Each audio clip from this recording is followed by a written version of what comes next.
जय हिंद दोस्तों, welcome back to our channel अपना आईएएस पीसीएस क्लासेस में आप सभी का स्वागत है। कैसे हैं आप सब? I hope everybody are good. And आज दोस्तों हम लोग देखने जा रहे हैं एडिटोरिया का ये बिहार स्पेशल का एक तथ्य संग्रह है, जिसमें आज हम लोग देखेंगे प्राचीन इतिहास, संपूर्ण इतिहास को देखेंगे। ठीक है, संपूर्ण इतिहास जिसमें आप देखेंगे एंशियंट हिस्ट्री आ गई आपकी, एंशियंट मेडाइवल और आपका मॉडर्न। ठीक है, ये तीनों देखा जाएगा। ठीक है, इस वीडियो में आपका कंप्लीट हो जाएगा ये एडिटोरिया का। उसके बाद हम लोग कराएंगे ये आपका ज्योग्राफी का होगा। ठीक है, ज्योग्राफी कराएंगे बिकॉज आप देखेंगे हिस्ट्री और ज्योग्राफी यही दो मोस्ट इंपॉर्टेंट होते हैं। ठीक है, आप बिहार स्पेशल के लिए मोस्टली क्वेश्चन यहीं से आते हैं। तो जैसा कि आप लोग पता है कि बिहार स्पेशल में 20 से 25 क्वेश्चन आते हैं। ठीक है, तो 20 से 25 क्वेश्चन में लगभग 15 से 17 क्वेश्चन तक यही दोनों से रहता है। ठीक है, और उसके बाद हम लोग करेंगे पॉलिटी। ठीक है, बिहार का पॉलिटी कंप्लीट किया जाएगा एडिटोरिया का।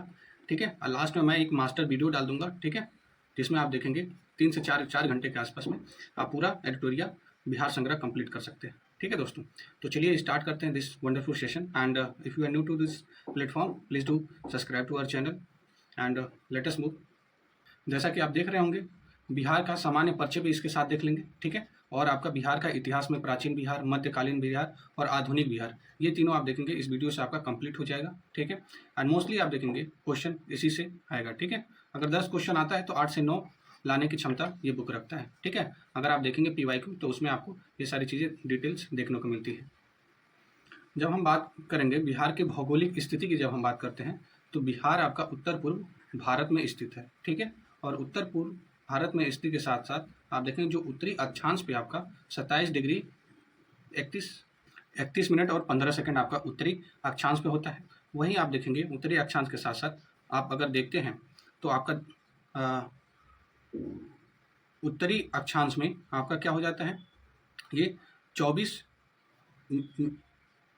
डिग्री 20 मिनट और 10 सेकंड आपके उत्तरी अक्षांश हो जाते हैं। ठीक है, और आप देखेंगे पूर्वी जो देशांतर है ये आपका 88 डिग्री 17 मिनट 40 सेकंड हो जाते हैं। वहीं पूर्वी देशांतर आपका 83 डिग्री 19 मिनट 50 सेकंड हो जाते हैं। वही आप देखेंगे जब बात की जाती है आपका नॉर्थ से साउथ की तरफ जब बात करेंगे तो 345 डिग्री होता है, 345 किलोमीटर ये आपका होता है। और ये आप देखेंगे जब वेस्ट से ईस्ट की तरफ बात करेंगे, वेस्ट से ईस्ट की तरफ बात करेंगे तो आपका 483 किलोमीटर होता है। ठीक है, तो वेस्ट से ईस्ट के पॉइंट तक देखेंगे तो ये 483 और आपका नॉर्थ से साउथ आप देखेंगे 350 है। ये आपका डायरेक्ट क्वेश्चन आ जाता है इस तरीके का, तो ध्यान रखिएगा।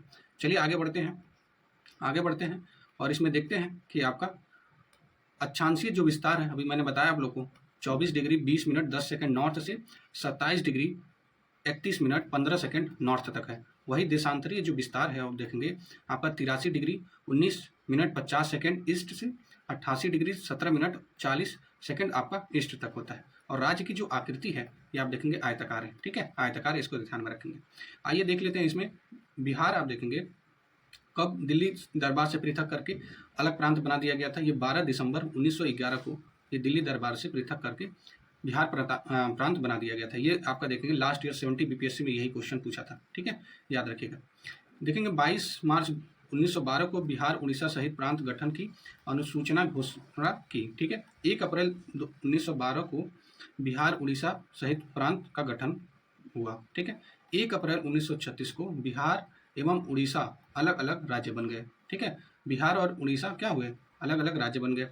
15 नवंबर 2000 को बिहार का जो अंतिम विभाजन हुआ, जिसमें आप देखेंगे झारखंड एक नए राज्य के रूप में अस्तित्व में आया और लगभग 46% जो भूभाग के साथ झारखंड 28वां राज्य बन चुका। ठीक है, लगभग 46% भूभाग के साथ। ठीक है, आगे बढ़ते हैं और देखते हैं, जिसमें आप देखेंगे अभी मैंने आप लोग को बताया जो उत्तर से दक्षिण की तरफ जो लंबाई है वो 345 किलोमीटर है।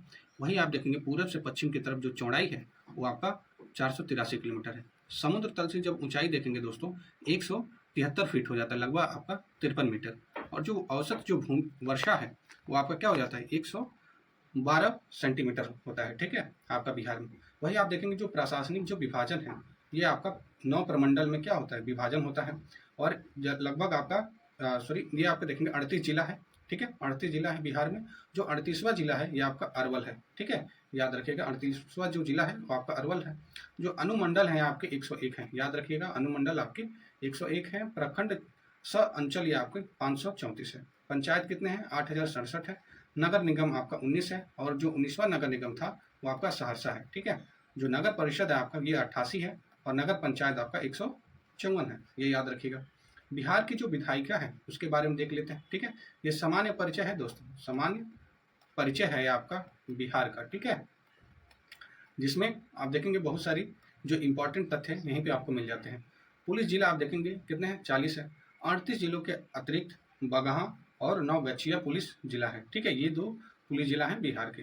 बिहार का जो विधानमंडल है आपका जो द्विसदनीय है। ठीक है। 2 सदन में है। ठीक है।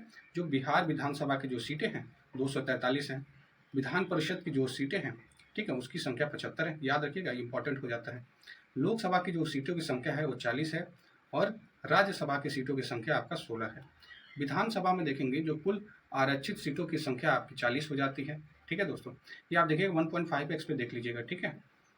और अनुसूचित जाति के लिए देखेंगे आरक्षित सीटें कितनी हैं? 38 है। ठीक है।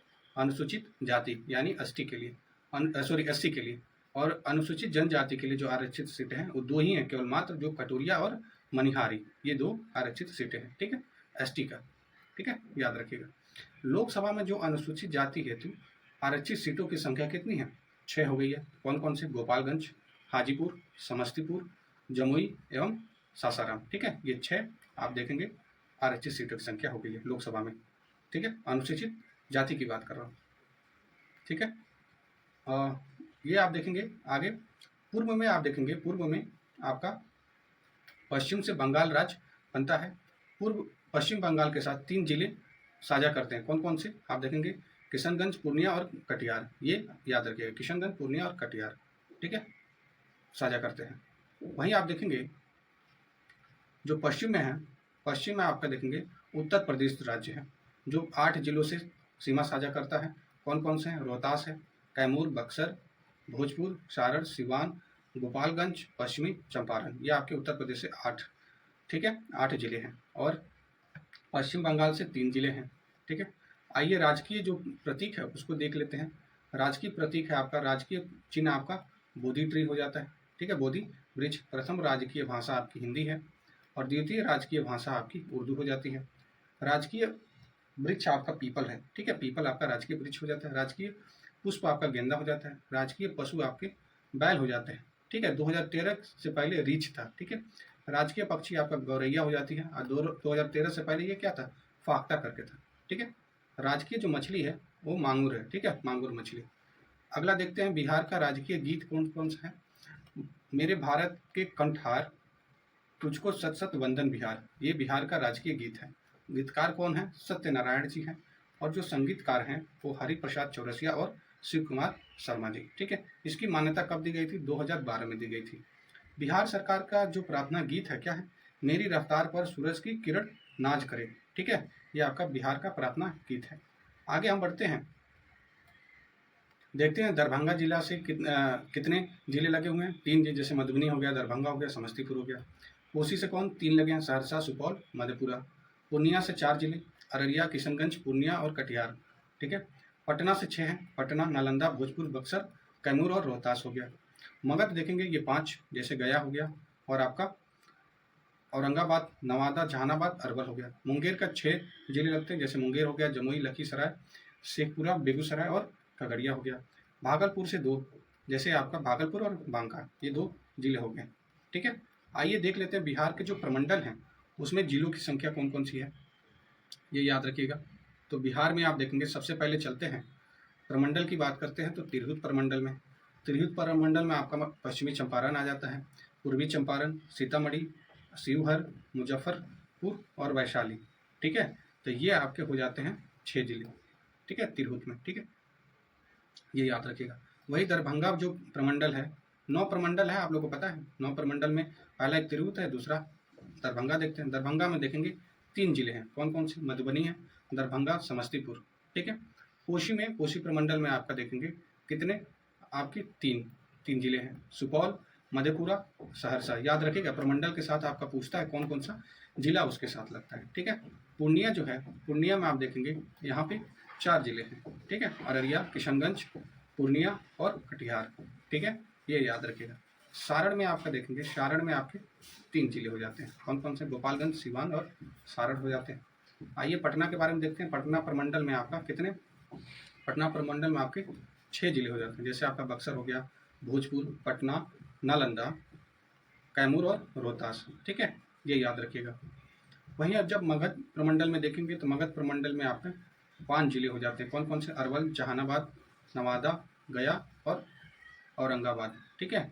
मुंगेर प्रमंडल में देखेंगे तो मुंगेर प्रमंडल में आपके हो जाते हैं 6 जिले, ठीक है, 6 जिले हो जाते हैं, जैसे आपका बेगूसराय हो गया, खगड़िया, मुंगेर, लखीसराय, शेखपुरा, जमुई हो गया।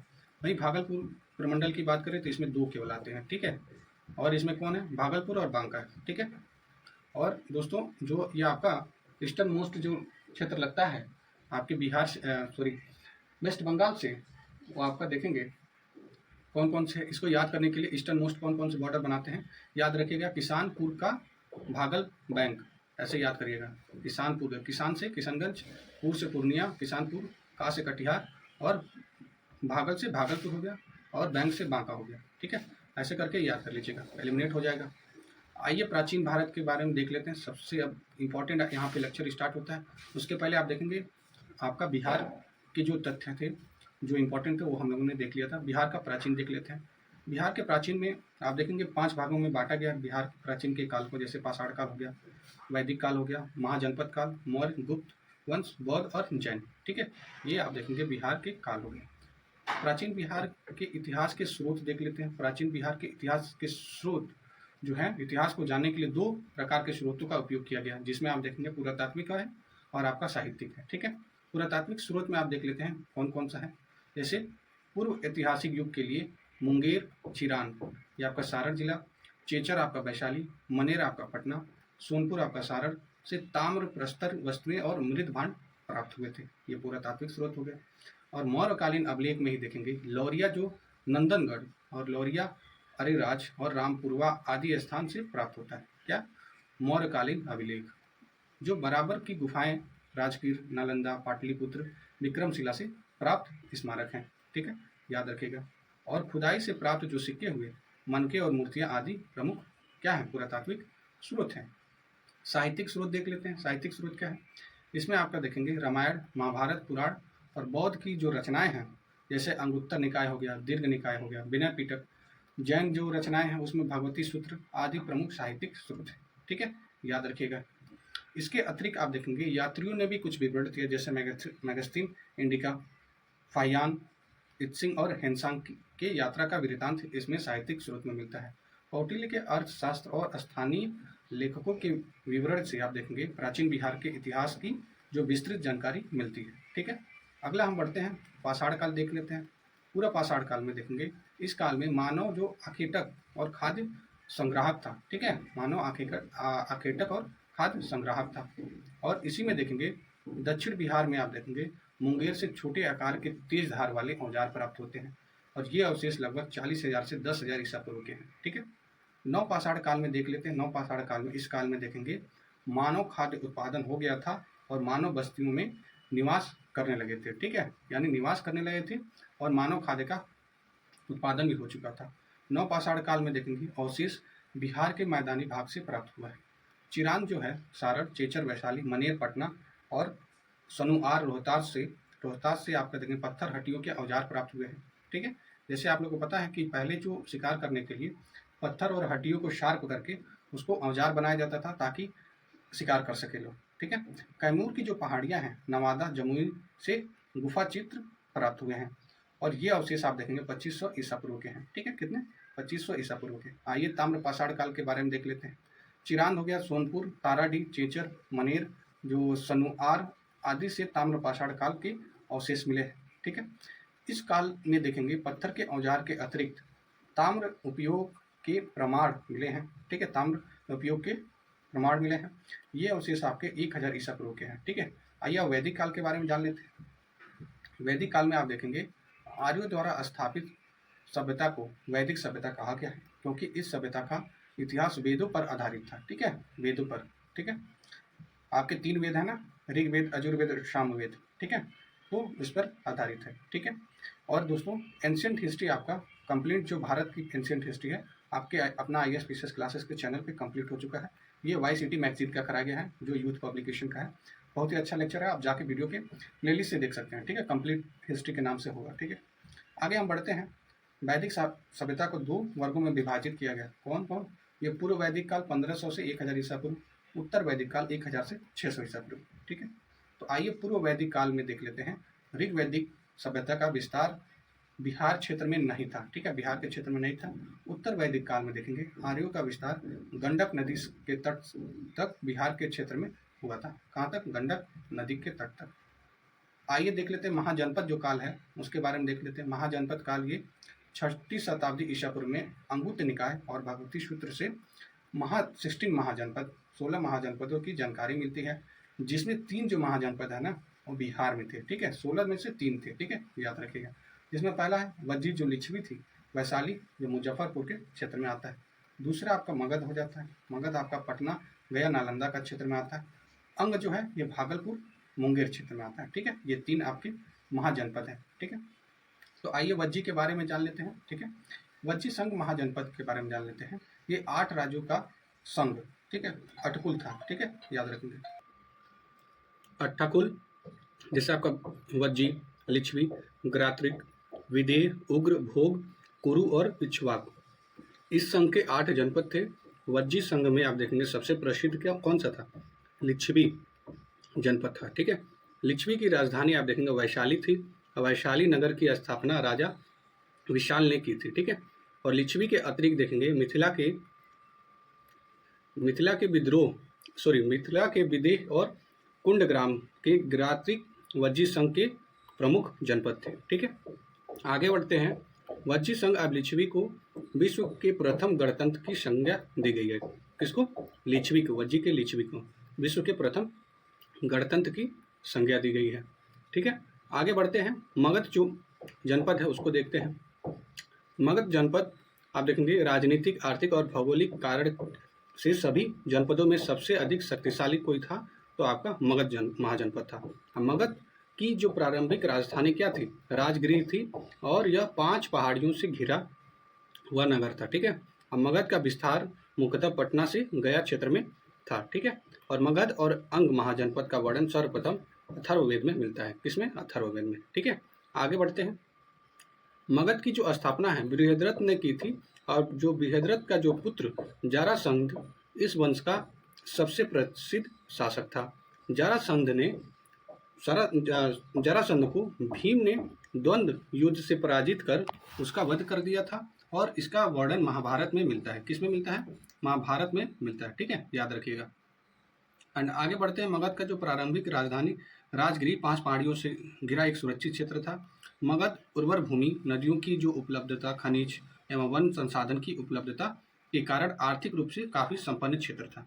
बृहद्रथ वंश का अंतिम शासक कौन था? रिपुंजय, याद रखेंगे कौन? रिपुंजय था, ठीक है। और जो हर्यंक वंश है ये आपका 544 से 412 ईस्वी पूर्व तक ये इन लोगों ने क्या क्या शासन किया। इस वंश की जो स्थापना बिंबिसार ने 544 ईस्वी में की थी और बिंबिसार को मगध का जो वास्तविक संस्थापक माना जाता है। किसको? बिंबिसार को।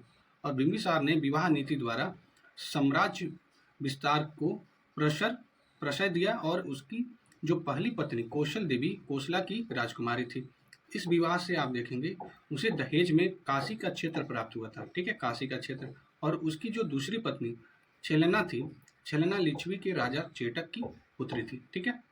और उसकी जो तीसरी पत्नी थी क्षेमा नाम था, पंजाब के मद्र की राजकुमारी थी, ठीक है, याद रखेंगे। बिंबिसार ने देखेंगे बिंबिसार ने अवंती के शासक चंड प्रद्योत के साथ मैत्री संबंध बनाया। क्या? मैत्री संबंध ये बनाया था। किसके? अवंती के शासक चंड प्रद्योत के साथ। अगला हम देखते हैं। बिंबिसार ने चंड प्रद्योत के उपचार के लिए अपने जो राजवैद्य जीवक को भेजा था, ठीक है। और बिंबिसार की जो हत्या है 492 ईसा पूर्व में उसके पुत्र अजात शत्रु ने ही कर दी थी, ठीक है, ये याद रखिएगा। और अजात शत्रु आप देखेंगे 492 से 460 ईसा पूर्व बिंबिसार के बाद आप देखेंगे हर्यंक डायनेस्टी का शासन बना, ठीक है। और उसका जो वास्तविक जो शासक था क्या नाम था? कुणिक था, ठीक है। कुणिक याद रखिएगा, कुणिक वास्तविक शासक था, ठीक है। आगे बढ़ते हैं। बिंबिसार और कौशल देवी की मृत्यु के बाद कौशल के राजा कौन प्रसेनजीत ने काशी वापस ले लिया, और जिस कारण से देखेंगे प्रसेनजीत का संघर्ष अजातशत्रु से हुआ और अंततः अजातशत्रु ने प्रसेनजीत को पराजित कर काशी पर अधिकार कर लिया, ठीक है। पराजित करके काशी पर अधिकार कर लिया। देखेंगे आप जो सिहल अनुश्रुति के अनुसार 460 ईस्वी में उदयन ने अपने पिता अजातशत्रु की हत्या कर दी, ठीक है। और उदयन ने क्या कर दिया, अजातशत्रु की हत्या कर दी, ठीक है। वो उसके बेटे को मारा और उसका बेटा उसको खुद मार दिया, ठीक है। और उदयन देखेंगे ने अपनी राजधानी राजगृह से कहाँ पर, पाटलिपुत्र में ये स्थानांतरित कर दिया, ठीक है। याद रखेंगे, ये क्वेश्चन पूछता है जहाँ पे गंगा, सोन और गंडक नदी का संगम होता है, ठीक है, वहाँ पे स्थानांतरित कर दिया। उदयन के 3 पुत्र थे, कौन कौन, अनिरुद्ध, मुंडक और नागदशक थे। और नागदशक जो था वंश का अंतिम शासक था, कौन, नागदशक। अगला देखते हैं शिशुनाग वंश। 412 से लेकर 344 ईसा पूर्व में शिशुनाग ने हर्यंक वंश की जगह शिशुनाग वंश की स्थापना किया और शिशुनाग ने वैशाली को अपना राजधानी बनाया। इसको वैशाली को याद रखिएगा।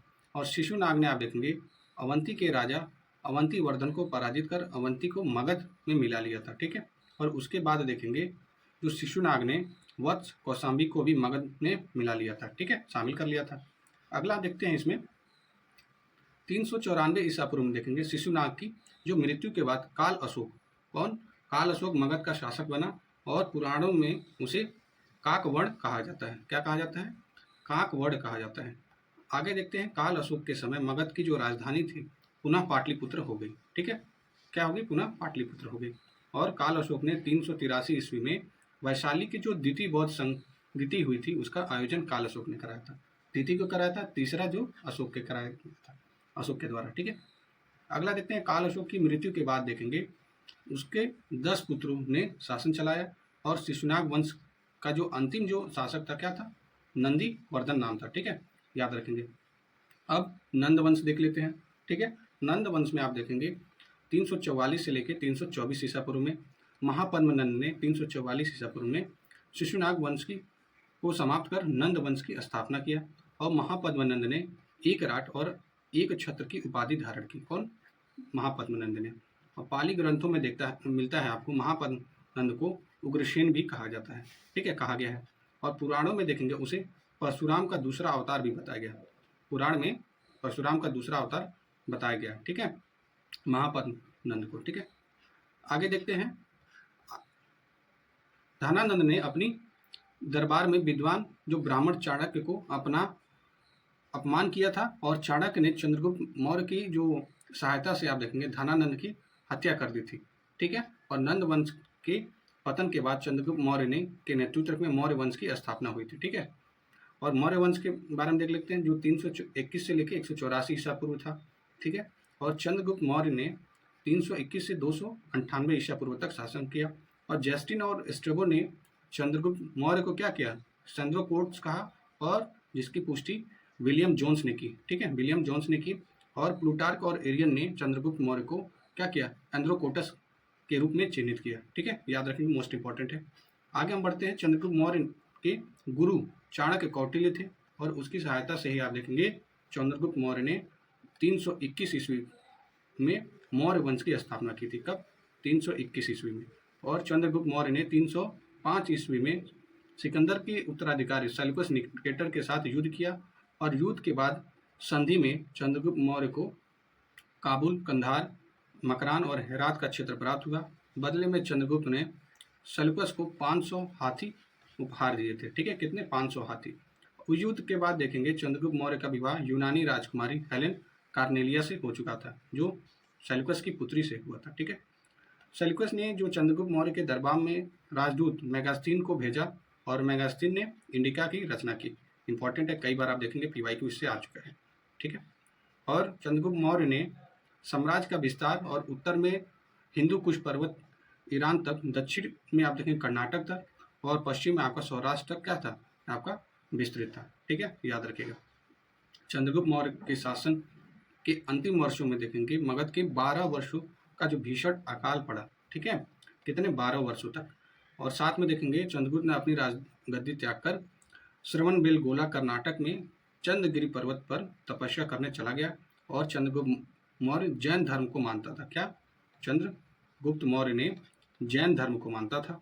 ठीक है। और 298 ईस्वी में उसने जैन के उपासक पद की क्या नाम है संलेखना द्वारा अपने प्राण को त्याग कर दिया। ठीक है। इसमें क्या किया जाता है? बिना खाए पिए रहा जाता है। ठीक है।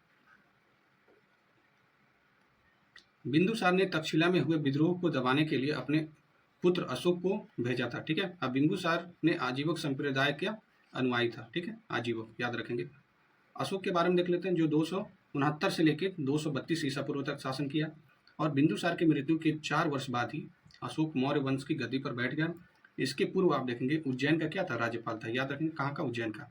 अब पुराणों में देखेंगे अशोक को क्या किया गया? अशोक वर्धन कहा गया है। ठीक है। और मास्की और गुर्जरा का अभिलेख में उसे अशोक कहा गया है। ठीक है। और क्वेश्चन ये भी आता है अशोक का नाम कौन कौन से अभिलेख में ये उल्लेखित है? तो मास्की हो गया, गुर्जरा हो गया। ठीक है। ये सारे अभिलेख ये जिसमें अशोक का नाम अंकित है। ठीक है। सिंघल की अनुश्रुतियां देख लेते हैं, जो बौद्ध धर्म के अनुसार अशोक ने 99 भाइयों की हत्या कर गद्दी पर बैठा था। और हालांकि अन्य स्रोतों इसकी पुष्टि नहीं करते हैं। ठीक है। लेकिन सिंघल अनुश्रुति जो बौद्ध ग्रंथ है, ठीक है, बौद्ध ग्रंथ है, याद रखिएगा, जैन नहीं है, बौद्ध है। 99 भाइयों की हत्या कर गद्दी पर बैठा था। अशोक ने अपने शासन के 9वें वर्ष में कलिंग युद्ध 261 ईस्वी में किया था। तभी कलिंग को मगध में सम्मिलित कर दिया था। उसी के बाद आप देखेंगे अशोक का हृदय परिवर्तन हो गया था। ठीक है। उसके बाद ही अशोक ने इतनी खून बह गई थी ना, इतना ज़्यादा लोगों की हत्या हो गई थी, उसके बाद इसका अशोक का हृदय परिवर्तन हो जाता है। और अशोक ने के 13वें अभिलेख में कलिंग युद्ध का वर्णन किया गया है। कलिंग युद्ध के बाद अशोक बौद्ध धर्म को अपनाया और उसके पूर्व वह शैव धर्म को मानता था। ठीक है। शैव धर्म को मानता था। दिव्यवादन के अनुसार देखेंगे जो उपगुप्त ने अशोक को बौद्ध धर्म की दीक्षा दी। ठीक है। किसने? उपगुप्त ने, दिव्यवादन के अनुसार। ठीक है। अशोक के शासन के महत्वपूर्ण वर्ष देख लेते हैं। जैसे आपका 9वें वर्ष में क्या किया? कलिंग युद्ध किया। 10वें वर्ष में बोध गया की यात्रा किया। 12वें वर्ष में क्या किया? निगाली सागर की यात्रा। और आपका 13वें वर्ष में धम्म शिलालेखों में अंकन किया। 14वें वर्ष में देखेंगे धर्म महामात्रों की नियुक्ति हुई। और 20वें वर्ष में लुम्बिनी की यात्रा किया, जो अशोक ने कर घटाकर 1/8 कर दिया था। ठीक है। ये याद रखिएगा। मौर्य वंश का जो अंतिम शासक कौन था? बृहद्रथ था। अब बृहद्रथ देखेंगे मौर्य वंश का शासनकाल 137 वर्षों का था। कितना? 137 वर्षों का था। ठीक है। मौर्य वंश का। बौद्ध धर्म और जैन धर्म के बारे में देख लेते हैं। ठीक है। बौद्ध धर्म देखेंगे, इसके संस्थापक गौतम बुद्धा जी हैं और उनका जन्म 563 ईस्वी में लुम्बिनी नेपाल में हुआ था। ठीक है। और उन्हें शाक्य मुनि, लाइट ऑफ एशिया, एशिया का ज्योतिपुंज के नाम से भी जाना जाता है। उनके बचपन का नाम क्या था? सिद्धार्थ था। और उनकी जो माता थी उनकी महादेवी थी और पिताजी का नाम था सुदोधन, माता का नाम था महादेवी, महामाया देवी था। ठीक है। और उनके सौतेली माँ यानी मौसी का नाम क्या था? प्रजापति गौतमी था। और इन्होंने ही इनका पालन पोषण किया था। ठीक है। प्रजापति गौतमी जी ने। और उनकी पत्नी का नाम क्या था? यशोधरा था। और उनकी जो विवाह हुआ था 16 वर्ष की आयु में ही हो गया था। और जिससे उनके पुत्र का नाम, जो पुत्र हुआ था उसका नाम ये राहुल था। ठीक है। अब बुद्ध ने 4 दृश्य देखे। जैसे कौन कौन से? बूढ़ा व्यक्ति देखा, बीमार व्यक्ति, एक शव और एक सन्यासी। ये 4 जो दृश्य देखे, उसके बाद ही उनका हृदय में परिवर्तन आया कि इस दुनिया में कुछ नहीं रखा है। और उसके बाद उन्होंने सारा घर बार त्याग करके और वो चले गए। ठीक है। कहाँ चले गए? अभी आगे देखते हैं। उन्होंने 29 वर्ष की आयु में गृह त्याग कर दिया, संन्यास को अपना लिया। और कितने? 6 वर्ष की तपस्या के बाद, 6 वर्ष की कठिन तपस्या के बाद 35 वर्ष की आयु में उन्हें ज्ञान की प्राप्ति हुई। और उसके बाद तथागत और बुद्ध कहा गया। उन्हें तथागत बुद्ध कहा गया। उन्हें ज्ञान की प्राप्ति वैशाख पूर्णिमा को पीपल वृक्ष के नीचे निरंजना, जो फाल्गु नदी के तट पर बोध गया में हुई थी। कहाँ पे? बोध गया में। ठीक है। और बौद्ध धर्म के 4 आर्य सत्य थे, वो देख लेते हैं कौन कौन से थे। पहला है आपका संसार दुखमय है। ठीक है। दुख समुदाय का क्या मतलब होता है? दुख का कारण क्या है? तृष्णा है, यानी डिजायर है। ठीक है। Desire is the root cause of sorrow. ठीक है। और दुख निरोध क्या है? दुख निवारण हेतु तृष्णा पर विजय आवश्यक है। ठीक है। दुख को खत्म करने के लिए ये जो डिजायर है, तृष्णा है, उस पर विजय पाना बहुत जरूरी है। ठीक है। और चौथा कहता है कि जो दुख निरोध मार्ग और दिक् निवारण हेतु अष्टांगिक मार्ग आवश्यक है। जो 8 फोल्ड पाथ है उसको अपनाना बहुत जरूरी है, तभी दुख निरोध मार्ग करके और दुख को निवारण किया जा सकता है। ठीक है। बुद्ध ने अपना पहला उपदेश सारनाथ में दिया था। बुद्ध ने आप देखेंगे सर्वाधिक जो उपदेश है वो कौशल की राजधानी श्रावस्ती में दिए थे। ठीक है। बुद्ध की मृत्यु 483 ईस्वी में हुई थी, कुशीनगर मल्ल में हुई थी और 80 वर्ष की आयु में हो चुकी थी। बुद्ध के प्रथम जो गुरु थे क्या नाम था? अलार कलाम वैशाली के, और दूसरे जो गुरु थे उनका नाम क्या था? रुद्रक रामपुत्र था, वो राजगृह के थे। ठीक है। बौद्ध धर्म के 10 शील यानी आचरण थे, वो देख लेते हैं कौन कौन से। पहला है आपका सत्य, दूसरा असत्य, तीसरा आपका अस्तेय, चौथा आपका अपरगृह, पांचवा आपका ब्रह्मचर्य है, छठा आपका नृत्य गायन का त्याग, और सातवां है असमय भोजन का त्याग, आठवां है आपका कोमल शाय का त्याग, और नौवां है आपका श्रृंगार प्रसाधनों का त्याग, और 10वां आपका मद्य सेवन नहीं करना है। ठीक है। ये था 10 आपके शील यानी आचरण। बुद्ध के जीवन में देखेंगे जो घटना और उनके प्रतीक देख लेते हैं। ठीक है। ये इंपॉर्टेंट हो जाते हैं। जैसे जन्म आपका किसका प्रतीक है? कमल का प्रतीक है। यौवन आपका देखेंगे षाढ़, महाभनिष कर्मण देखेंगे गृह त्याग, ये आपका घोड़ा हो जाता है प्रतीक। संबोधि जो ज्ञान की प्राप्ति है, पीपल बोधि वृक्ष हो जाता है आपका प्रतीक। और महापरिनिर्माण जो है मृत्यु, उसका पद्म चिन्ह क्या हो जाता है? आपका स्तूप हो जाता है। धर्म चक्र परिवर्तन, ये आपका प्रथम उपदेश है, वो चक्र हो जाता है। ठीक है। और आप देखेंगे जो बौद्ध धर्म की जो चौथी बौद्ध संगति के उपरांत 2 भागों में विभाजित हो गया। ठीक है। बौद्ध 2 भागों में विभाजित हो गया, जिसमें आप देखेंगे पहला क्या था? हीनयान, जिसे परिवर्तन विरोधी, महायान, इसे परिवर्तन समर्थक कहा जाता है। और 8वीं सदी में बौद्ध धर्म की आडंबर वाली शाखा वज्रयान का भी विकास हुआ। कब? 8वीं सदी में। ठीक है। बौद्ध धर्म के संगीत और सभा के बारे में देख लेते हैं। जो प्रथम था संगीत 483 ईस्वी में, कहाँ पे? राजगृह में अजातशत्रु शासन था, और महाकश्यप आप देखेंगे उस समय अध्यक्ष थे। और उसकी विशेषता क्या थी? प्रथम संगति का सूत पिटक विनय पिटक का रचना हुआ था। ठीक है। और द्वितीय में क्या हुआ था? द्वितीय में ये आपका 383 ईस्वी में वैशाली में, और काल अशोक सभाकमी उस समय अध्यक्ष थे। महासंघी और स्थायी रूप में विभाजन हो गया।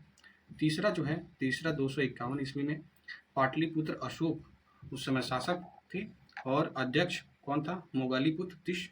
और उस समय की विशेषता थी, तीसरी जो संगति था उसकी विशेषता थी अभिधम पीटक का संकलन था।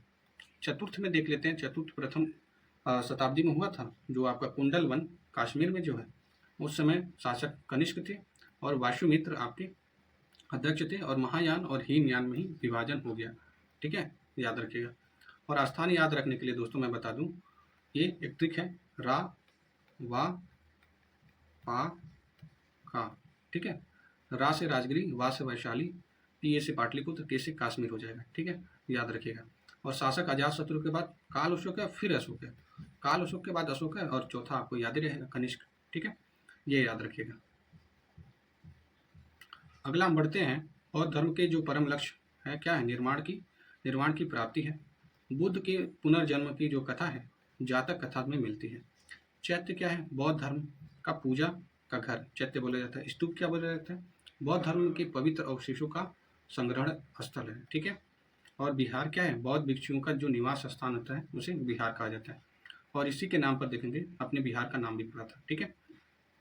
आइए जैन धर्म के बारे में देख लेते हैं। ठीक है। जैन धर्म के संस्थापक ऋषभदेव थे। वे जैन धर्म के प्रथम तीर्थंकर थे। ठीक है। उन्हें आदिनाथ, वृषभनाथ भी कहा जाता है। और जैन धर्म में देखेंगे कुल कितने? 24 तीर्थंकर थे। ठीक है। और जो 23वें तीर्थंकर थे वो पार्श्वनाथ थे, और इनका जो जन्म काशी में हुआ था। और उनके पिता कौन थे? अश्वसेन थे, जो काशी के राजा थे। और उन्हें ज्ञान की प्राप्ति समेत पर्वत पर हुई थी। और उन्होंने 4 महाव्रत की शिक्षा दी। कौन कौन सी? सत्य, अहिंसा, अस्तेय और अपरगृह।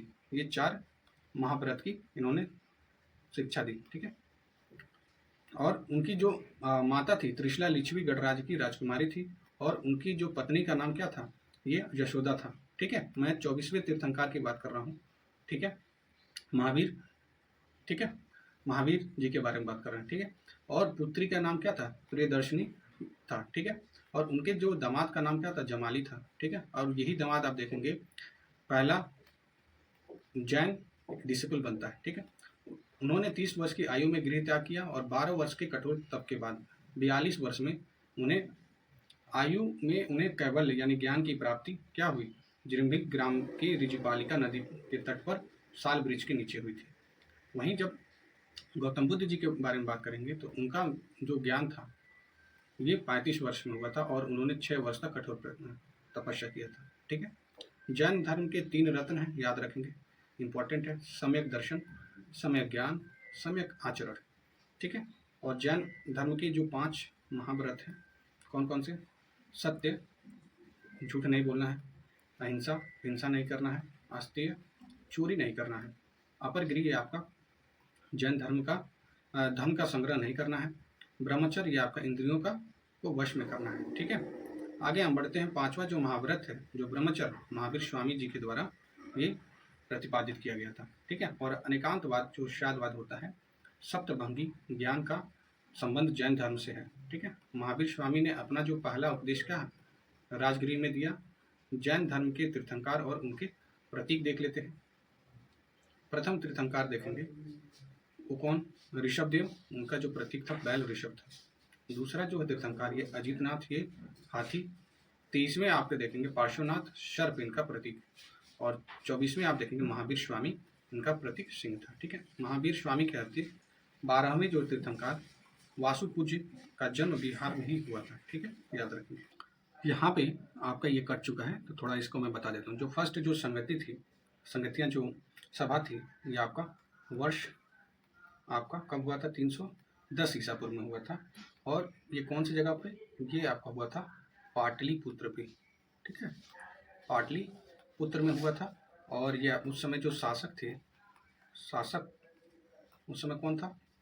ये आपके चंद्रगुप्त मौर्य थे। और आप देखेंगे जो अध्यक्ष कौन था उस समय?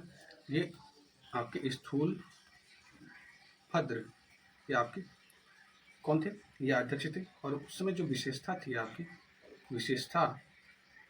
विशेषताएं जो थी, जो फर्स्ट सभा हुआ था उसका क्या था? ये दिगंबर और श्वेतांबर में जैन धर्म का विभाजन हो गया, दिगंबर और श्वेतांबर में, ठीक है। जैन धर्म का क्या हुआ? विभाजन हो गया। और जैन धर्म के 12 अंगों का संकलन हुआ था, 12 अंग का संकलन, ये आपका फर्स्ट सभा में हुआ था, ठीक है, पहली सभा में। दूसरी सभा में देखते हैं, ये 512 ईस्वी में हुआ था। ये वल्लभी में हुआ था, ठीक है, वल्लभी गुजरात में हुआ था। और चंद्रगुप्त ये शासक थे। और जो अध्यक्ष कौन था? देवर्धि, ठीक है, देवर्धि क्षमाश्रमण थे, ठीक है, क्षमाश्रमण। और इसमें जो विशेषताएं हैं, ये आपके जैन धर्म ग्रंथों का अंतिम संकलन था, ठीक है, जैन धर्म ग्रंथों का अंतिम संकलन था, ठीक है, ये याद रखिएगा। आगे बढ़ते हैं और देखते हैं आपका क्या सही है। महावीर जी के बारे में देख लेते हैं। महावीर स्वामी का मृत्यु 468 ईस्वी में ईसा पूर्व में 72 वर्ष की आयु में पावापुरी में हुई थी। कहाँ पे? पावापुरी में हुई थी। और जैन धर्म का विभाजन प्रथम जैन संगति श्वेतांबर और दिगंबर के रूप में हो गया था। दिगंबर थे, ये भद्रबहु के नेतृत्व में प्रदान किया और इसके में परिवर्तन का स्वीकार नहीं करते हैं, ठीक है, परिवर्तन को स्वीकार नहीं करते हैं। और पूर्ण नग्नता और कठोरता को अपनाया गया, ठीक है, नग्नता और कठोरता को अपनाया गया। वही श्वेतांबर बताते हैं, ये स्थूलभद्र के अध्यक्ष में हुआ था, नेतृत्व में, और उसमें श्वेत वस्त्र पहनने का परंपरा थी। और जब दिगंबर की तुलना में कम कठोर था और इसमें परिवर्तन को स्वीकार किया गया, ठीक है, परिवर्तन को स्वीकार किया गया। तो इसको याद रखने के लिए SD याद रख लीजिएगा, एस से आपका याद रखने के लिए आपको BS, ठीक है, भद्रबहु, B से भद्रबहु, S से स्थूलभद्र, ठीक है, याद रखिएगा। अगला हम बढ़ते हैं और देखते हैं शुंग वंश, ठीक है, शुंग वंश देख लेते हैं। शुंग वंश में क्या कहता है? शुंग वंश मौर्य वंश के अंतिम शासक वीरद्रथ की हत्या कर पुष्यमित्र शुंग ने 185 ईस्वी में शुंग वंश की स्थापना की। पुष्यमित्र शुंग ब्राह्मण था, वह वीरद्रथ का सेनापति था। और पुष्यमित्र शुंग ने दोस्तों हजारों जैन जो भिक्षु होते थे उनको मरवाया, और वहाँ पे जो भी स्तूप हुआ करते थे, जो भी जैन टेम्पल्स हुआ करते थे, उसको नष्ट किया था। ठीक है, तो ये याद रखिएगा। पुष्यमित्र ने सेनानी की उपाधि ली थी और उसने यवनों के आक्रमण का विफल किया। ठीक है, और पुष्यमित्र ने 2 अश्वमेध यज्ञ करवाए, जिसमें देखेंगे पुरोहित पतंजलि थे। ठीक है, याद रखेंगे। पुष्यमित्र की जो मृत्यु के बाद उसका जो पुत्र अग्निमित्र 148 ईसा पूर्व में राजा बना, और कालिदास के नाटक मालविकाग्निमित्रम में अग्निमित्र और मालविका का वर्णन है। ठीक है, और इस वंश का अंतिम शासक देवभूति था। ठीक है, देवभूति। कण्व वंश देख लेते हैं। कण्व वंश में क्या है? इस वंश का संस्थापक वसुमित्र ने देवभूति की हत्या की, और वसुमित्र शुंग के अमात्य मंत्री थे। ठीक है, कण्व वंश भी क्या था?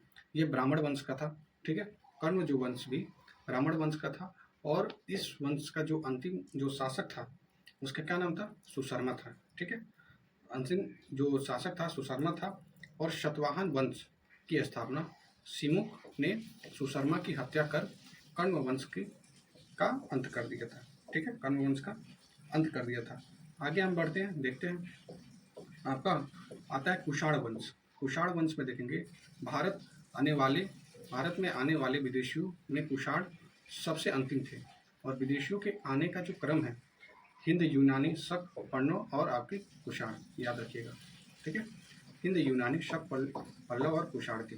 ठीक है, और कुषाण चीन के यूची तोखरी जाति से संबंधित थे। ठीक है, कुषाण वंश के संस्थापक कुजू कैडफिसस थे। ठीक है, और इस वंश का जो सबसे प्रमुख जो शासक कौन था? कनिष्क था। कुषाण वंश की राजधानी आप देखेंगे पुरुषपुर, पेशावर, मथुरा थी। ठीक है, अश्वघोष जिन्होंने बुद्ध चरित्र की रचना की, वो कनिष्क के पाटलिपुत्र से क्या किया? विभाजित कर गया, और कनिष्क के समय में देखेंगे गंधार, मथुरा कला का विभाजन हुआ। कनिष्क ने चौथी बौद्ध संगति का आयोजन किया, वो आपको देखेंगे कुंडलवन कश्मीर में करवाया। कनिष्क ने 78 ईस्वी में राजा बनने के अवसर पर शक संवत चलवाया, और कनिष्क के समय सिल्क मार्ग पर कुषाणों का क्या हुआ? आधिपत्य था। ठीक है, आगे देखते हैं। गुप्त वंश देखते हैं। गुप्त वंश की जो स्थापना श्री गुप्त ने 240 से 280 ईस्वी में की थी, और श्री गुप्त का जो उत्तराधिकारी था ये हड़ुचक था। हड़ुच गुप्त 280 से 320 ईसा पूर्व में था। वह प्रथम गुप्त शासक था जिसने महाराजा की उपाधि धारण थी। ठीक है, कौन? ये श्रीगुप्त। चंद्रगुप्त फर्स्ट के बारे में पढ़ लेते हैं।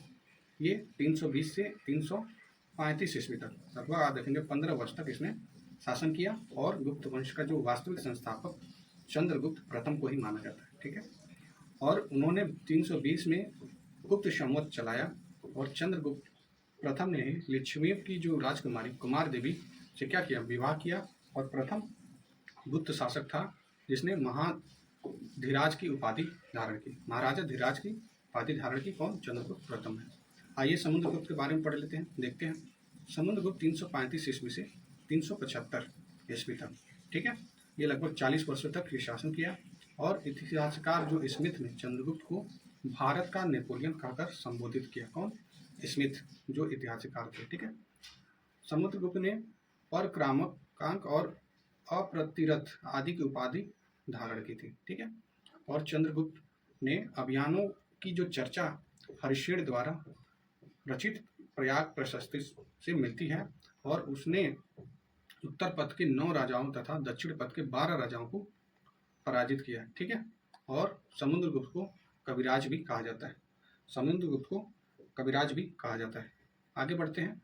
समुद्रगुप्त और उसके सिक्कों पर बीड़ा बजाते हुए दिखाया गया है, याद रखेंगे, बीड़ा बजाते हुए। ठीक है, समुद्रगुप्त का जो दरबारी क्या था?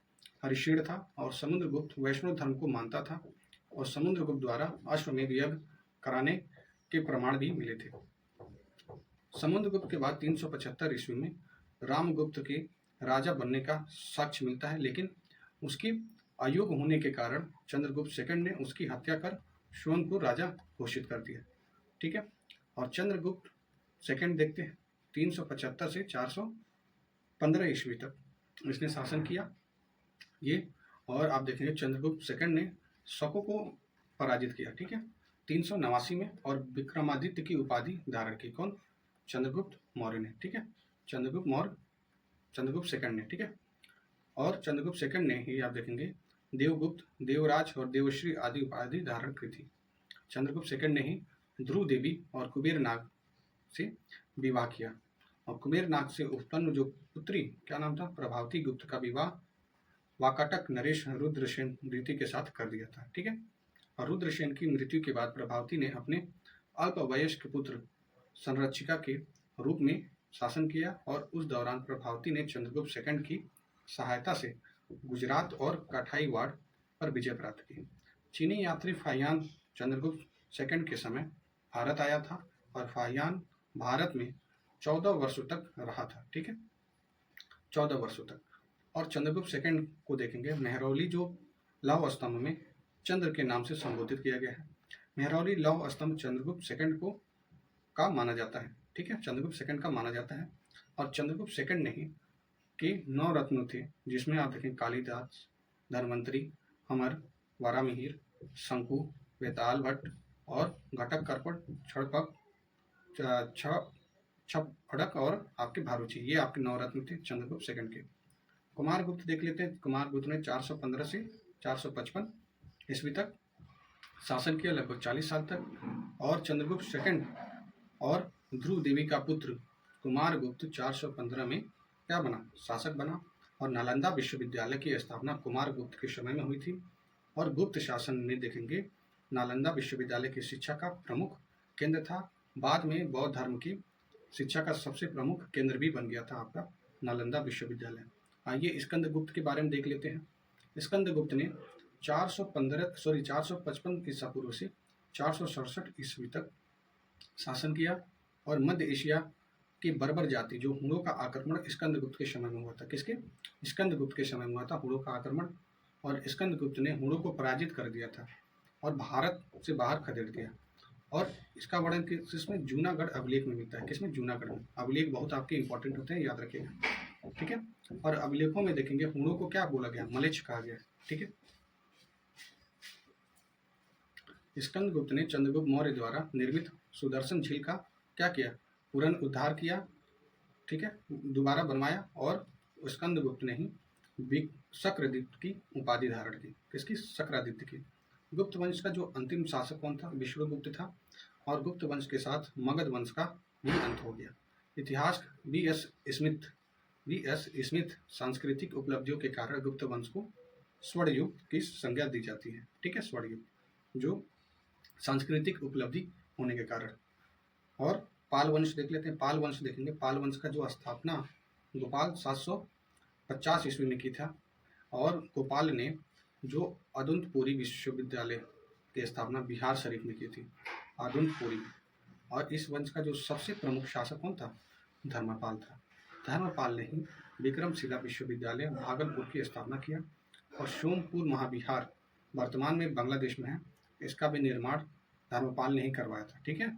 और धर्मपाल ने ही त्रिपक्षीय जो संघर्ष में प्रतिहार राष्ट्रकूट से क्या किया? संघर्ष किया। और धर्मपाल प्रतिहार शासक जो वत्सराज को इसने पराजित कर दिया।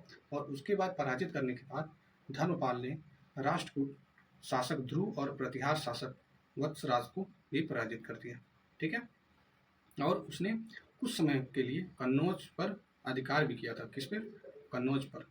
धर्मपाल ने उत्तरपथ स्वामी की उपाधि भी धारण की थी, ठीक है, उत्तरपथ स्वामी की। धर्मपाल के बाद उसका पुत्र देवपाल 810 ईस्वी में शासक बना। देवपाल ने मुंगेर की अपनी राजधानी बनाया। किसको? मुंगेर को बनाया, ठीक है।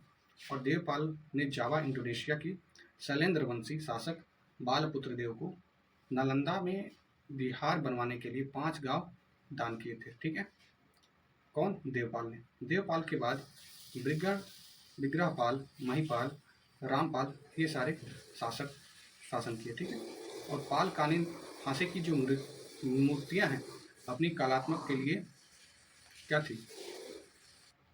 काफ़ी प्रसिद्ध थी, ठीक है, याद रखें, काफ़ी प्रसिद्ध थी। धीमन और आपके विठपाल इस काल के क्या थे? प्रवर्तक माने जाते थे, ठीक है, याद रखिएगा। आगे हम बढ़ते हैं और देखते हैं प्राचीन बिहार इतिहास के विभिन्न वंश, शासक और उनकी राजधानी देख लेते हैं। ठीक है, बृहद्रथ आपको राजगिरी मगध का प्रथम राजधानी था। बिंबिसार राजगिरी की राजधानी। उदयन जो था उसकी राजधानी पाटलिपुत्र। शिशुनाग की राजधानी वैशाली। काल अशोक की राजधानी पाटलिपुत्र और नंद वंश की राजधानी भी आपका पाटलिपुत्र था। मौर्य वंश की राजधानी आपकी पाटलिपुत्र। कुषाण का जो राजधानी आप देखेंगे मथुरा पुरुषपुर था। और वहीं जब बात करेंगे गुप्त वंश की राजधानी पाटलिपुत्र था और पाल का मुंगेर था। ठीक है, प्राचीन काल में देखेंगे बिहार इतिहास के प्रमुख जो साहित्य है उसको देख लेते हैं, इंपॉर्टेंट है। अर्थशास्त्र आप देखेंगे कौटिल्य, राज प्रबंधन के लिए प्रसिद्ध, और बुद्ध चरित्र आपके अश्वघोष, बौद्ध धर्म का महाकाव्य, प्रज्ञा पारमिता ये नागार्जुन, शून्यवाद का सिद्धांत। ठीक है, शिजुकी ने हेनसांग, शिजुकी का जो लेखक कौन थे? हेनसांग ने भारत यात्रा का विवरण किया था। इंडिका में पुस्तक में मेगास्थीन ने मौर्य साम्राज्य का विवरण दिया था। ठीक है, डिटेल दिया था। मिलिंद पन्नू बुक में साहित्य में मिलता है, ये नागसेन के द्वारा। जो बैट्रियन शासक मिनांडर एंड नागसेन का वार्तालाप का संग्रह इसी में मिलता है, किसमें? मिलिंद पन्नू में। ललित विस्तार आप देखेंगे बुद्ध की शिलाओं का वर्णन, और महावंश में देखेंगे श्रीलंका के राजाओं का वर्णन। ठीक है, जातक कथाएं आप देखेंगे बुद्ध के पुनर्जन्म की कहानियां मिलती है। ठीक है, नेक्स्ट आपका मध्यकालीन भारत। ठीक है, मध्यकालीन ये भारत यहाँ से स्टार्ट होता है। इसके बाद आप देखेंगे आपका आधुनिक भारत देखेंगे। ठीक है, और मध्यकालीन भारत में आपको देखने को मिलता है कि इसमें कौन कौन से शासक बिहार में आए, आप देखेंगे कौन कौन से। इसमें आपका तुर्क आए थे। ठीक है, तुर्क आए थे बिहार में। और आप एक देखेंगे स्थानीय वंश, कौन सा? ये कर्नाट। ठीक है, कर्नाट वंश याद रखेंगे, ये कर्नाट वंश बिहार में। एक आपका आया था सल्तनत काल बिहार में, सल्तनत काल आपका बिहार में आया था। और आपका मुगल काल बिहार में था ही। अफगान शासन में बिहार शेष आसुरी। ठीक है, और सिख धर्म में देखेंगे सिख धर्म, ये आपको देखने को मिलेगा। ठीक है, ये थोड़ा कट चुका था इसलिए मैंने आपको ये बता दिया। ठीक है, आगे देखते हैं इसमें तुर्क शासन में बिहार देख लेते हैं। इसमें तुर्क शासक बख्तियार खिलजी। ठीक है, बख्तियार खिलजी को देखेंगे जो विक्रमशिला नालंदा को क्या किया? नष्ट किया था। ठीक है, तो बिहार में तुर्क सत्ता की स्थापना का जो वास्तविक श्रेय बख्तियार खिलजी को जाता है। बख्तियार खिलजी कुतुबुद्दीन ऐबक का दास था। बख्तियार खिलजी के आक्रमण के समय बिहार में छोटे शासकों का शासन था और उत्तर बिहार में कर्नाट वंश का शासक था। ठीक है, और बख्तियार खिलजी की पहली जो महत्वपूर्ण सफलता कौन थी? औदंतपुरी बिहार। ठीक है, ये आपका जिसको बिहार शरीफ की विजय थी जो 1198 में की गई थी। बख्तियार खिलजी ने औदंतपुर के साथ नालंदा विक्रमशिला विश्वविद्यालय को भी नष्ट किया, और इन विश्वविद्यालयों में उसने आग लगाकर आप देखेंगे लाखों बौद्ध भिक्षुओं को मार डाला और हिंदुओं को मार डाला था। ठीक है, और उसने 1203 ईस्वी से 4 ईस्वी में नादिया बंगाल पर चढ़ाई की, जो सेन वंश की राजधानी थी। ठीक है, सेन वंश की राजधानी थी। और उस समय सेन वंश का जो शासक था लक्ष्मण सेन था। लक्ष्मण सेन के बिना लड़े ही डर कर भाग गया, और बख्तियार ने इस क्षेत्र पर अधिकार कर लखनौती को अपना राजधानी बनाया। किसको? लखनौती को, याद रखेंगे। बख्तियार की हत्या उसके एक अधिकारी, क्या नाम था? अलीम मर्दान ने की, और उसके शव को बिहार शरीफ के इमादपुर में दफनाया गया। ठीक है, बिहार शरीफ के इमादपुर में दफनाया गया। स्थानीय वंश देख लेते हैं, जो कर्नाट वंश था, स्थानीय वंश, इसको देख लेते हैं। ठीक है, इसमें क्या था? ये मिथिला के कर्नाट वंश पाल वंश के पतन के दौरान आप देखेंगे, जब पाल वंश का पतन हो गया था उसी दौर में तिरहुत मिथिला क्षेत्र में कर्नाट वंश का उदय हुआ। और उदय होने के बाद आप देखेंगे जो कर्नाट वंश के जो संस्थापक थे, कर्नाट वंश के संस्थापक का क्या नाम था? संस्थापक का नाम था नान्य देव। ठीक है, नान्य देव थे। ठीक है, ये याद रखिएगा। और कर्नाट वंश की जो राजधानी थी वो कौन सा था? राजधानी आप देखेंगे, राजधानी आपकी सिमरावगढ़ था। ठीक है, सिमरावगढ़ था। ठीक है, सिमरावगढ़ था, जो वर्तमान में कहाँ पे? नेपाल में। ठीक है, तो ये आप देख सकते हैं। और ये आप देखेंगे आगे, इसमें आपको क्या देखने को मिलता है कि जो बख्तियार खिलजी है, ठीक है, बख्तियार खिलजी के बिहार अभियान के समय देखेंगे जो कर्नाट वंश था ना, ये कर्नाट वंश, ये आपका उस समय के जो शासक था कौन? ये नरसिंह ने देखेंगे, नरसिंह देव ने क्या किया था, नटराज भेंट कर कर उसको सहयोग किया। क्या किया, नटराज, ठीक है, नटराज की मूर्ति देकर सहयोग किया। और क्योंकि कर्नाट वंश का सेन वंश से संघर्ष चलता रहा था और कर्नाट वंश पर तुर्क सेनापति, कौन, कर्नाट वंश में जो तुर्क सेनापति था, तुर्क सेनापति तुगरिल तुगन, तुगरिन, आपका तुगरिन तुगन, ये आप देखेंगे सेनापति के अभियान की चर्चा तिब्बती धर्मास्वामी ने की, ठीक है, तिब्बती धर्मास्वामी ने की। और उसके बाद आप देखेंगे सामान्यतः दिल्ली के सुल्तान के साथ कर्नाट वंश का संबंध नजराना और भेंट का था, ठीक है, परंतु गियासुद्दीन तुगलक ने अपने बंगाल अभियान 1324 से 25 क्रम में कर्नाट क्षेत्र पर विजय प्राप्त कर लिया। और गियासुद्दीन के अभियान के समय कर्नाट वंश का शासक कौन था, हरसिंह देव था, ठीक है, और हरसिंह देव ने 1279 से 1335 में क्या किया, समाज सुधारक भी रहा, ठीक है। और हरि सिंह वंश का अंतिम शासक था, क्या नाम था, ये आप देखेंगे हरि सिंह था, ठीक है। और उसके समय में पूंजी प्रबंध का विकास हुआ था, किसका, पूंजी प्रबंध का भी विकास हुआ था, ठीक है। आइए सल्तनत काल में बिहार देख लेते हैं, ठीक है, तुर्क शासक में बिहार तो देख लिए, अब सल्तनत काल में बिहार देखेंगे। तो इसमें दिल्ली के सुल्तान और बंगाल के शासकों के बीच निरंतर होने वाले संघर्ष में बिहार लंबे समय तक युद्ध पर अखाड़ा बना रहा, ठीक है, युद्ध का अखाड़ा बना रहा। और इल्तुतमिश दिल्ली शासक सल्तनत का प्रथम सुल्तान था जिसने बिहार पर अभियान किया, ठीक है, कौन, इल्तुतमिश, ठीक है। उसने 1225 में बंगाल एवं बिहार पर अधिकार कर लिया, परंतु यह अधिकार उसके उत्तराधिकारी के समय खत्म हो गया, जब उसके उत्तराधिकारी थे उस समय खत्म हो गया। और तुगलक काल में देखेंगे बिहार पर सुल्तानों का जो वास्तविक नियंत्रण हुआ, किस पे, तुगलक काल में बिहार पर सुल्तानों का वास्तविक नियंत्रण हुआ। और 1324 से 25 में देखेंगे गियासुद्दीन तुगलक ने कर्नाट क्षेत्र पर विजय प्राप्त की। फिरोज शाह तुगलक देखेंगे, आपका फिरोज शाह तुगलक क्या ने अपने बंगाल अभियान 1359 के समय बिहार आया था और पटना और गया में, कहाँ पे, पटना और गया में उसके अभिलेख प्राप्त हुए। और राजगीर के जैन मंदिर में अभिलेखों में उसके द्वारा अनुदान देने का भी प्रमाण मिलता है, ठीक है, किसका, फिरोज शाह तुगलक का। और तुगलक काल में देखेंगे बिहार की जो राजधानी है बिहार शरीफ थी। और उस काल में देखेंगे बिहार शरीफ का नगर क्या था, बौद्ध धर्म का प्रमुख केंद्र था, बौद्ध धर्म का प्रमुख केंद्र था। और तुगलक काल में देखेंगे बिहार के शासकों में सबसे महत्वपूर्ण नाम क्या था, मलिक इब्राहिम का था, किसका, मलिक इब्राहिम का, जो मलिक बयां कहलाते थे, ठीक है, मलिक बयां कहलाते थे। और इसका मकबरा कहाँ था, बिहार शरीफ के पहाड़ी पर स्थित था, ठीक है।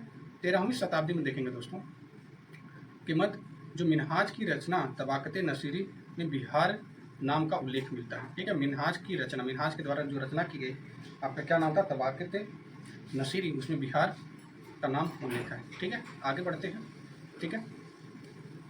इसके बाद आप देखेंगे, इसके बाद कौन आए, इसके बाद आए अफगान, ठीक है, अफगान शासन में बिहार, ठीक है, अफगान शासन में बिहार, ठीक है, अफगान शासन में बिहार, ये देख लेते हैं। और इसमें आप देखेंगे ये आपका जो सिकंदर लोदी था, सिकंदर लोदी ने 1495 ईस्वी में, कब, 1495 ईस्वी में दरिया खान नुहानी को बिहार में प्रशासन राज्यपाल नियुक्त किया, किसको, दरिया खान नुहानी, ठीक है, इसको क्या किया, राज्यपाल नियुक्त किया। और इब्राहिम लोदी जो था, इब्राहिम लोदी की मृत्यु के बाद दरिया खान नुहानी का पुत्र, इसका पुत्र दरिया खान, जो नुहानी का पुत्र कौन था, ये बहार खान आपका नुहानी था, ठीक है, नुहानी, बहार खान नुहानी ने स्वतंत्र सत्ता की घोषणा की।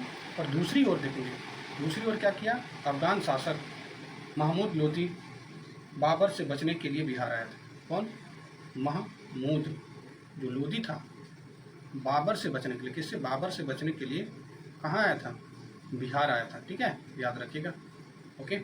और बाबर ने आप देखेंगे 1529 में घाघरा का युद्ध में बिहार के इन अफगानों को क्या किया, पराजित कर दिया, ठीक। और घाघरा युद्ध के बाद देखेंगे बिहार में शेर शाह के नेतृत्व में पुनः अफगानों का उदय हो गया, यानी अफगानों का उदय पुनः हो गया। और इसमें देखेंगे शेर शाह सूरी के बारे में, शेर शाह सूरी का जन्म 1486 में हुआ था। उसके पिता का नाम हसन खां था जो सासाराम के जागीरदार थे। शेर शाह का बचपन का नाम क्या था, फरीद खान था। और बहार खां नुहानी ने फरीद खां को शेर खां की उपाधि दी और शेर खां ने नुहानियों के पतन के बाद क्या किया, बहार खां को विधवा दूदू बेगम से विवाह कर बिहार क्षेत्र को अपने अधीन कर लिया। ठीक है, इसको दूदू बेगम से शादी कर लिया और बिहार क्षेत्र को अपने अधीन कर लिया। कौन? शेरशाह सूरी ने, शेर खां ने। ठीक है, कौन? शेर खां ने। शेर खां ने 1534 ईस्वी में सूरजगढ़ की लड़ाई में बंगाल को पराजित किया। किसको? बंगाल को, और उस पर अधिकार कर लिया। और 1539 में चौसा का युद्ध हुमायूं को पराजित कर उसने शेरशाह की उपाधि धारण की। ठीक है, चौसा का युद्ध में, ठीक है, उसने शेरशाह की उपाधि धारण की। 1540 ईस्वी में कन्नौज बिलग्राम युद्ध में देखेंगे आपका हुमायूं को पराजित कर उसने दिल्ली में सूर्यवंश की स्थापना की। ठीक है, दिल्ली में किसका? सूर्यवंश का स्थापना किया। और 1541 ईस्वी में देखेंगे शेर खां ने पटना का दुर्ग बनवाया था और इस नगर को का बिहार की राजधानी बनाया। कब? 1541 में। और इसका वर्णन क्या किस में मिलता है? अब्दुल्ला के किस में? तारीख़ दाऊदी में मिलता है। ठीक है, शेर शाह ने 1543 ईस्वी में रायसीन और 1544 ईस्वी में मारवाड़ विजय किया और 1545 ईस्वी में कलिंजर अभियान में गोला फटने से वह घायल हो गया और उसके बाद उसकी मृत्यु हो गई थी। किसको? कलिंजर अभियान के बाद, याद रखेंगे, उसकी मृत्यु हो जाती है। ठीक है, और शेर शाह ने अपने जीवन काल में ही सासाराम में इंडो इस्लामिक स्थापत्य कला पर आधारित मकबरा का निर्माण प्रारंभ करवाया और शेर शाह की मृत्यु के बाद उसके पुत्र इस्लाम शाह ने उसे बनवाया और कृत्रिम झील के मध्य स्थित इस इमारत आकार में अष्टकोणीय है और लाल बालू पत्थर से निर्मित है। ठीक है, अष्टकोणीय जिसमें 8 कोण है और लाल बालू से पत्थर से ये बनाया गया है। ठीक है, याद रखेंगे। इसमें अगला हम देखते हैं, ये शेर शाह सूरी में आप देखेंगे तो आपका शेर शाह सूरी ने आप देखेंगे कहाँ पे? बिहार में रोहतास किला, ठीक है, वो भी बनवाया था शेर शाह सूरी ने। ठीक है, शेर शाह ने जब्ती प्रणाली चलाई जिसमें भूमि की माप के आधार पर लगान निर्धारण किया गया था और बाद में उसे अकबर ने भी अपनाया। ठीक है, और शेर शाह का जो शासन सुव्यवस्थित था, शासन प्रणाली के प्रसिद्ध था। ठीक है, जो सुव्यवस्थित शासन प्रणाली के लिए शेर शाह का शासन ये बहुत प्रसिद्ध था और उसने संचार व्यवस्था, डाक व्यवस्था, सैन्य, राजस्व में व्यापक सुधार किए। ठीक है, इन सारी चीज़ों में व्यापक सुधार करने के साथ साथ शेर शाह के बाद उसका पुत्र जलाल खां जो इस्लाम शाह की उपाधि के साथ गद्दी पर बैठ गया। कौन? उसका जो पुत्र था शेर खां, और बाद में सूर्यवंश की 3 भागों में बट गया। 3 भागों में बट गया। और 1555 ईस्वी में मच्छीबार और सरहिंद के युद्ध में हुमायूं ने सिकंदर सूरी को पराजित कर सूर्यवंश का अंत कर दिया। ठीक है, यहीं पे सूर्यवंश खत्म हो जाता है। अब आता है आपका मुगल काल, आपका बिहार। ठीक है, इसमें आप देख लेते हैं शेर शाह की मृत्यु के बाद कुछ वर्षों तक आप देखेंगे सूर्यवंश सत्ता में बनी रही, लेकिन 1555 में देखेंगे मुगल राज पुनः स्थापना हो गई। दिल्ली में देखेंगे मुगल राज्य की पुनः स्थापना के समय बिहार में ताज खां कारा रानी के नेतृत्व में एक अफगान राज्य का गठन हुआ और ताज खां कारा रानी ने अकबर के प्रति सम्मान की नीति अपनाई। लेकिन क्या हुआ? उसके पुत्र ने क्या किया? दाऊद खां जो कारा रानी ने इसका विरोध कर दिया। ठीक है, और अकबर ने उसे दंडित करने के लिए स्वयं आक्रमण किया और 1576 ईस्वी में उसने पटना को जीत लिया। कब जीता था? 1576 में। ठीक है, दाऊद खां बिहार का अंतिम अफगान शासक था, याद रखेंगे। और 1580 ईस्वी में बिहार को मुगलों द्वारा एक सूबा यानी प्रांत दर्ज किया गया। अकबर द्वारा जो मुनीब खां को बिहार का गवर्नर बनाया गया था। ठीक है, अकबर के समय राजा मान सिंह को बिहार का जो प्रांतपति 1587 ईस्वी में से लेकर 1594 में बनाया गया और मान सिंह के समय जो मुगल साम्राज्य बिहार में काफ़ी मजबूत हो गया था। और मान सिंह के समय आप देखेंगे रोहतास को बिहार की राजधानी बनाया गया और जहांगीर के समय छोटा नागपुर के क्षेत्र पर मुगलों का अधिकार स्थापित हुआ और इन क्षेत्र से देखेंगे मुगलों को हीरा और सोना प्राप्त हुआ था। हीरा और सोना दोनों प्राप्त हुआ था। और जहांगीर ने 1621 में राजकुमार परवेज को बिहार का प्रांतपति बनाया और इसके बाद वह क्या हुआ? इसके बाद यह पद केवल राजकुमारों को ही दिया जाने लगा। ठीक है, और उसके बाद केवल राजकुमारों को यह पद दिया जाने लगा। और आगे देखेंगे औरंगजेब ठीक है। तो औरंगजेब ने अपने प्रिय पौत्र राजकुमार अजीम को 1702 में बिहार का जो प्रांतपति सूबेदार नियुक्त किया और अजीम ने पटना का नाम अजीमाबाद कर दिया। उस समय सौंदर्यीकरण भी कराया, ठीक है। और उत्तर मुगल काल के शासक जो फारूक सियार ने 1713 ईस्वी में पटना में अपना औपचारिक राज्याभिषेक करवाया और पहला मुगल सम्राट बना, ठीक है। और पहला मुगल सम्राट बना जिसका राज्याभिषेक बिहार में हुआ। शाह आलम जो द्वितीय का भी जो आप देखेंगे विधिवत राज्याभिषेक 1761 में पटना में हुआ था। औरंगजेब की मृत्यु 1707 में हुई। उसके बाद वो कमज़ोर होता गया और सत्ता में आप देखेंगे बिहार बंगाल का भाग बन गया, ठीक है। मुर्शिद कुली खान देखेंगे, मुर्शिद कुली खान 1727 ईस्वी तक बिहार बंगाल उड़ीसा का सूबेदार रहा और उसने बाद में देखेंगे सरफराज खान नवाब बना, ठीक है। सरफराज खान नवाब बना। अलीवर्दी खान ने जो गिरिया के युद्ध, कहाँ पे गिरिया का युद्ध 1740 ईस्वी में हुआ और उसमें सरफराज खान को पराजित किया गया और बंगाल का नवाब बन गया और उसने मुगल सम्राट को 2 करोड़ रुपए देकर अपने पद को क्या किया, अस्थायी बना दिया। 1556 ईस्वी में अलीवर्दी खान की मृत्यु तक बिहार बंगाल उड़ीसा क्षेत्र पर उसका प्रत्यक्ष क्या रहा, पूरा नियंत्रण रहा था। आइए अब देख लेते हैं सिख धर्म देख लेते हैं, बिहार में सिख धर्म, ठीक है।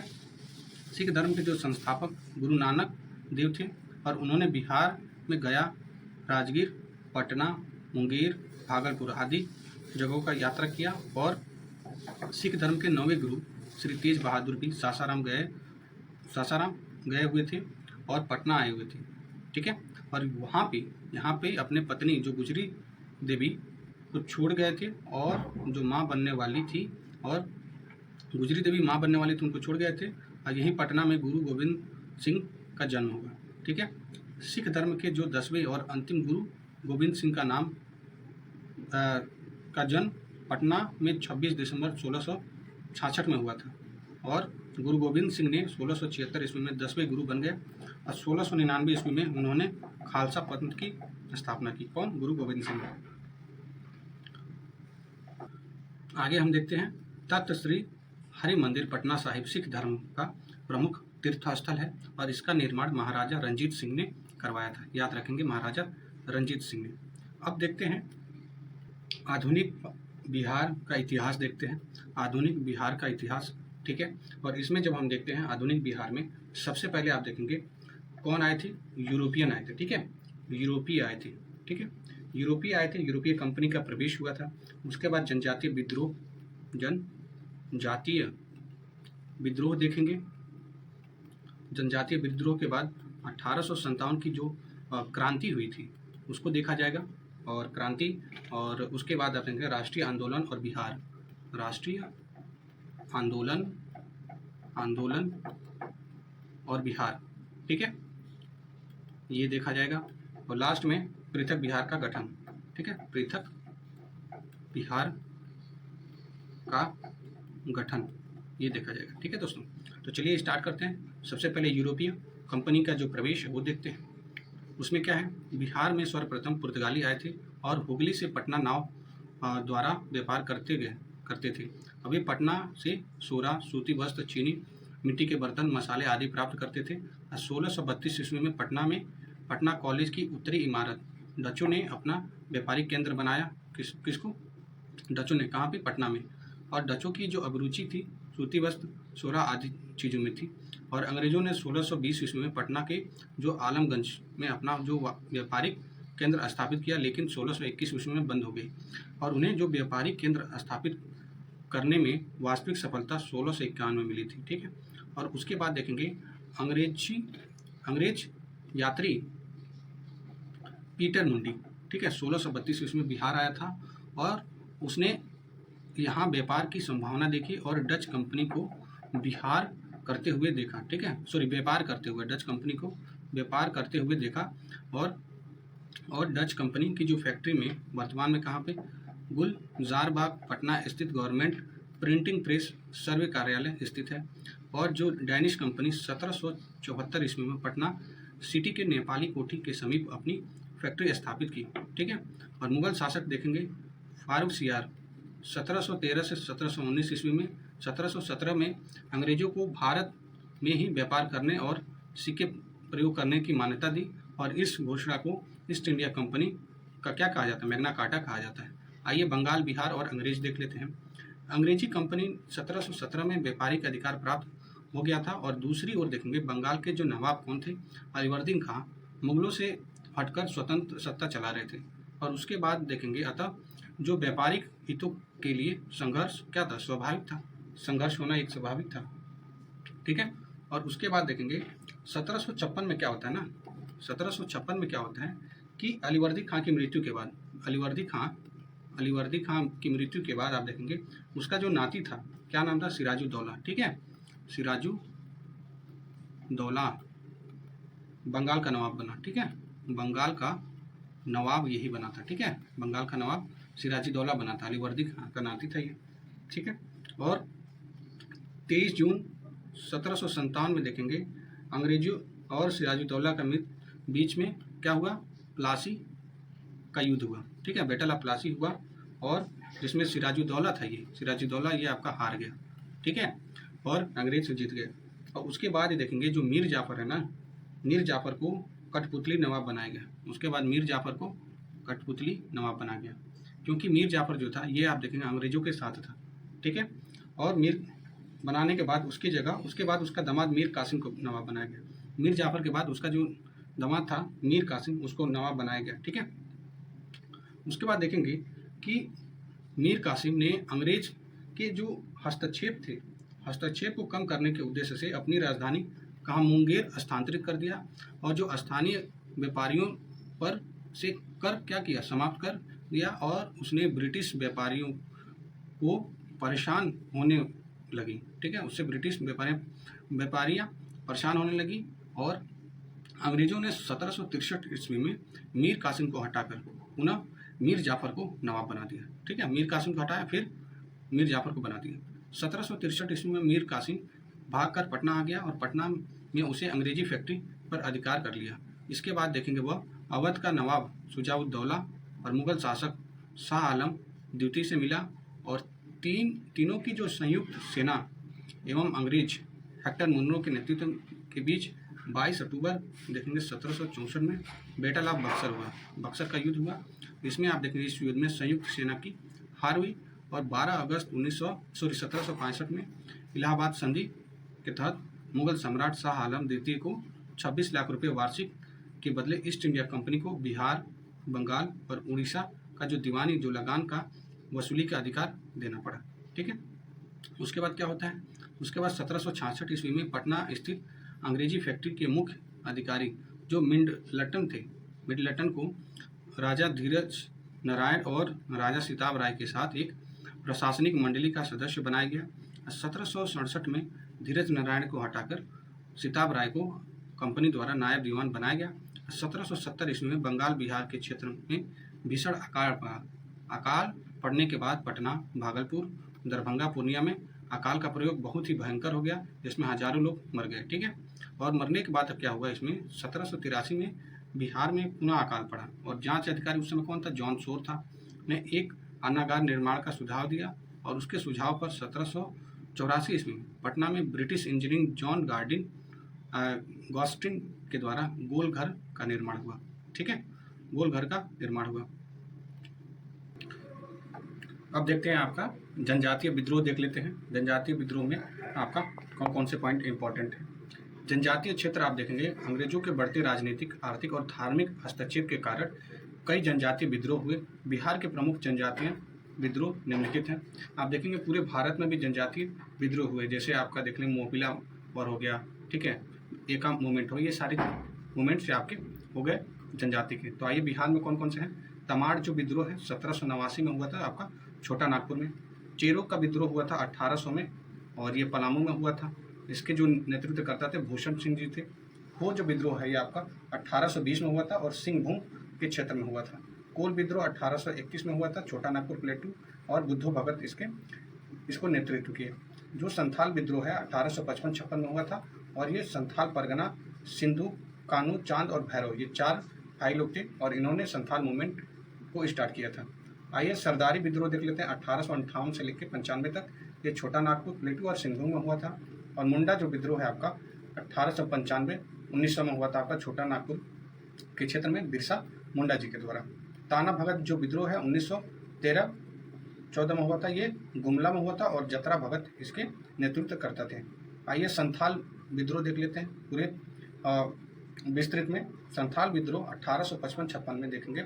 और दोस्तों मैं आप लोग को बता दूं कि बिहार स्पेशल से आपको लगभग 25 क्वेश्चन मिलेंगे, ठीक है, अबाउट 25 क्वेश्चन। और इसमें अगर इकोनॉमिक सर्वे और बजट को मिला दिया जाए तो अप्रॉक्स आप देखेंगे 32 के आसपास मिलते हैं। 30+ क्वेश्चन तो रहते हैं, ठीक है। इवन आप देख लीजिए 70 बीपीएससी का भी, ठीक है, प्रीलिम्स का पेपर, तो आपको ये देखने को मिलता है, ठीक है। आगे बढ़ते हैं। इसमें आपका संथाल मूवमेंट मैं बता रहा था आप लोग को, यह 1857 की क्रांति के तुरंत पहले विद्रोह भागलपुर से राजमहल तक क्षेत्र में हुआ था, जिसे क्या कहा जाए, दमने कोह के नाम से जाना गया, दामने कोह के नाम से, ठीक है, संथाल मूवमेंट को। यह जनजाति शोषण के विरुद्ध प्रथम सशक्त जनजातीय विद्रोह था। इस विद्रोह का कारण बाहरी लोग जैसे दुकुओं द्वारा शोषण, मांझी व्यवस्था एवं परहा पंचायत व्यवस्था में परिवर्तन करना, ये सारी चीज़ों की वजह से ये विद्रोह का कारण बना। इस विद्रोह का जो नेतृत्व किए ये सिंधु कानू चांद भैरव ने किया था, ठीक है। यह विद्रोह यह असफल रहा था, लेकिन इसके जो परिणाम थे ना, परिणाम स्वरूप संथाल परगना जो काश्तकारी अधिनियम 1869 और संथाल परगना मांझी व्यवस्था को मान्यता दे दी गई, ठीक है। मुंडा विद्रोह देख लेते हैं। मुंडा विद्रोह 1895 से लगभग ये 1900 ईस्वी तक चला। यह जनजातीय विद्रोह में देखेंगे सबसे सशक्त जनजातीय विद्रोह था, ठीक है, सबसे सशक्त जनजातीय विद्रोह था। विद्रोह की व्यापकता के कारण इसे क्या बोला गया, उल गुलान विद्रोह बोला गया और इसका रूप दिया गया, ठीक है। इस विद्रोह का कारण क्या था, जो दिकुओं के द्वारा जो शोषण हुआ करता था, जैसे खुदकरी व्यवस्था में परिवर्तन और धार्मिक मामलों में हस्तक्षेप आदि सारी चीज़ों की वजह से ये मुंडा विद्रोह स्टार्ट हुआ था आपका। इस विद्रोह का जो नेतृत्व बिरसा मुंडा ने किया था और उन्होंने आनंद पांडे से वैष्णव धर्म की दीक्षा प्राप्त की और उन्होंने स्वयं सिंह बोंगा का अवतार बताया, ठीक है। उन्होंने क्या बोला कि जो आचरण शुद्धता और आत्म सुरक्षा और एकस्वरवाद की उपदेश दिए, ठीक है, वन गॉड की। आगे हम जब देखते हैं तो इस विद्रोह का जो तीव्र रूप था 1899 में हो गया, ठीक है, जब कोई व्यवस्था पर अंग्रेजों को हराया गया, ठीक है। कई सारी व्यवस्थाओं स्थानों पर अंग्रेजों को हराने के बाद ये बहुत तीव्र रूप ले लिया था, ठीक है, विद्रोह। 3 फरवरी 1900 में बिरसा मुंडा को गिरफ्तार कर लिया गया। 9 जून 1900 ईस्वी में हैजा के कारण उनकी मृत्यु हो गई, ठीक है। और विद्रोह के परिणाम स्वरूप देखेंगे जो खूंट कट्टी जो व्यवस्था जो क्या हुई, पुनः लागू हो गई और छोटा नागपुर काश्तकारी अधिनियम 1908 को भी पारित कर दिया गया, ठीक है। आइए 1857 के विद्रोह को देख लेते हैं। ये जो क्रांति है, पूर्व बिहार में हुए विद्रोह और आंदोलन देख लेते हैं। जैसे आपका वहाबी आंदोलन हो गया। वहाबी आंदोलन का जो प्रवर्तक किसे माना जाता है, अब्दुल अल वहाब थे, ठीक है। उन्होंने अरब क्षेत्र में इसको प्रारंभ किया था, ठीक है, अरब के क्षेत्र में। भारत में इसको सैयद अहमद बरेलवी जो राय बरेली से इनके नेतृत्व में प्रदान किया, ठीक है। तो ये वहाबी मूवमेंट ये अब्दुल अल वहाब ने किया था, लेकिन जब भारत की बात करेंगे तो सैयद अहमद बरेलवी, ठीक है, याद रखिएगा इनका नाम। भारत में इस विद्रोह का उद्देश्य धार्मिक सुधार और था, परंतु बाद में राजनीतिक सुधार और आंदोलन के रूप में बदल गया था, ठीक है। भारत में इन विद्रोह के 2 केंद्र थे। जो प्रथम केंद्र था कहाँ पे, सीतना, पश्चिम उत्तर सीमा पर था, और दूसरा कहाँ पे था, पटना में। पहला आपका सीतना में, दूसरा आपका पटना में था। यह पटना केंद्र से धन और स्वयंसेवकों को सीतना भेजा जाता था, ठीक है, सीतना भेजा जाता था। और सैयद अहमद बरेलवी ने पटना में अपने 4 जो प्रतिनिधि थे उनको चुने, और वो 4 प्रतिनिधि का क्या नाम था, 4 जो प्रतिनिधि थे उनका नाम था इनायत अली, विलायत अली, फरहत अली और मोहम्मद हुसैन। ये 4 लोग थे, ठीक है, याद रखिएगा।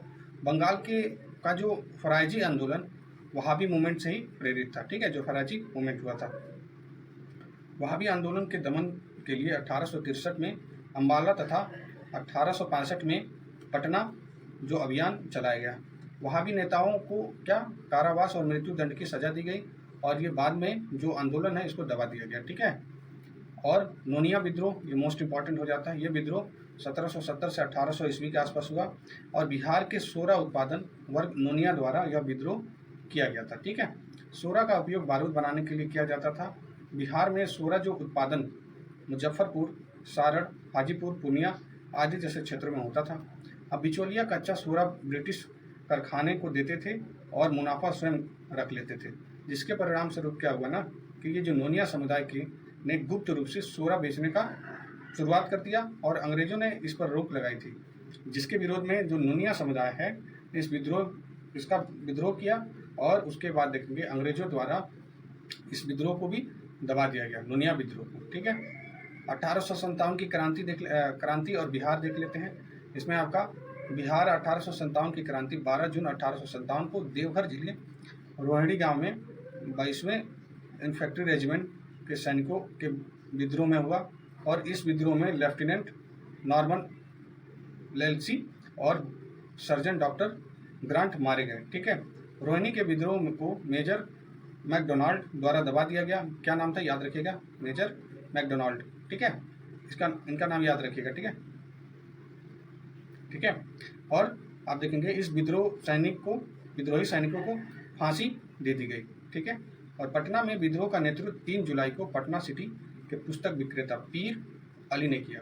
पटना में इस विद्रोह को पीर अली ने नेतृत्व किया और विद्रोह में देखेंगे अफीम एजेंट डॉक्टर आर लायल क्या मारा गया, लेकिन जो कमिश्नर टेलर ने विद्रोह को दबा दिया और पीर अली के साथ 17 व्यक्तियों को फांसी की सजा दे दी गई।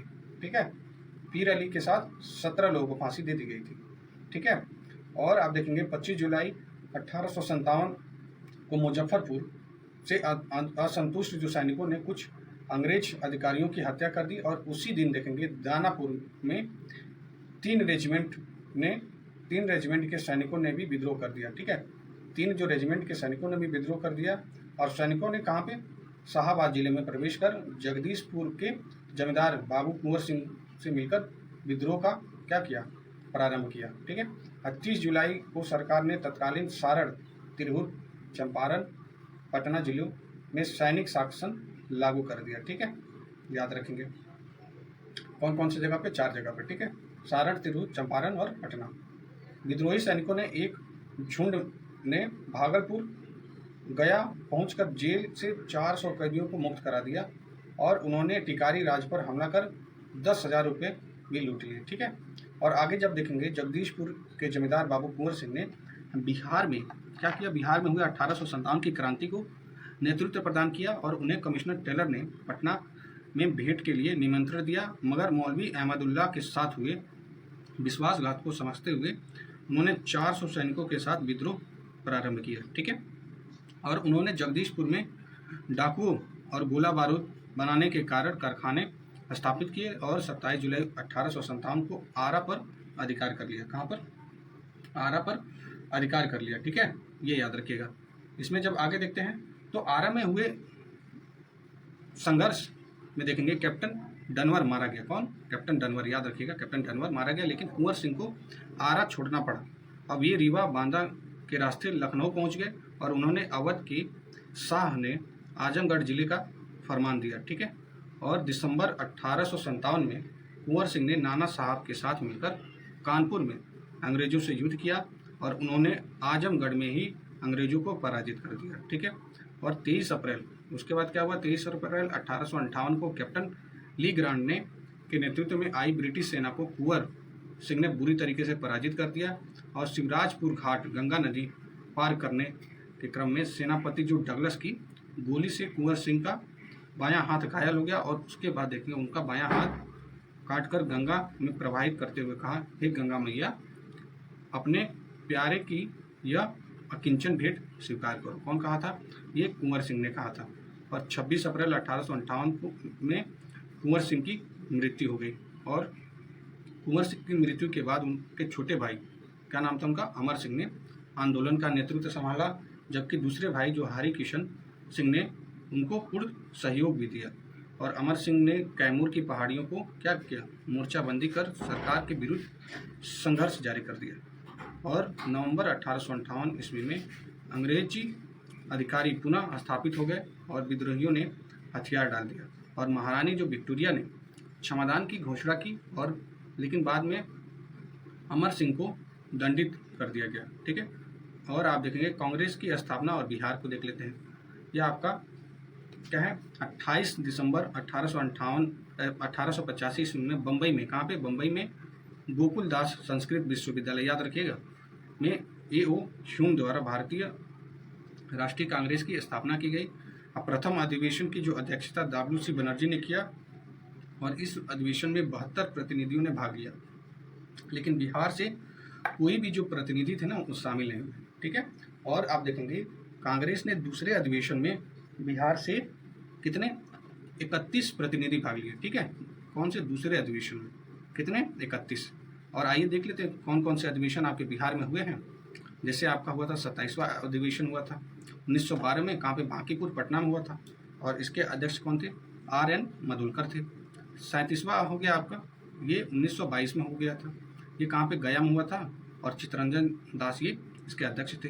उसके बाद 54वां हो गया है आपका, जो 1940 में रामगढ़ झारखंड में मौलाना अबुल कलाम आज़ाद थे इसके अध्यक्ष। 27 के बाद 37, उसके बाद देखिएगा 54। ठीक है, याद रखिएगा।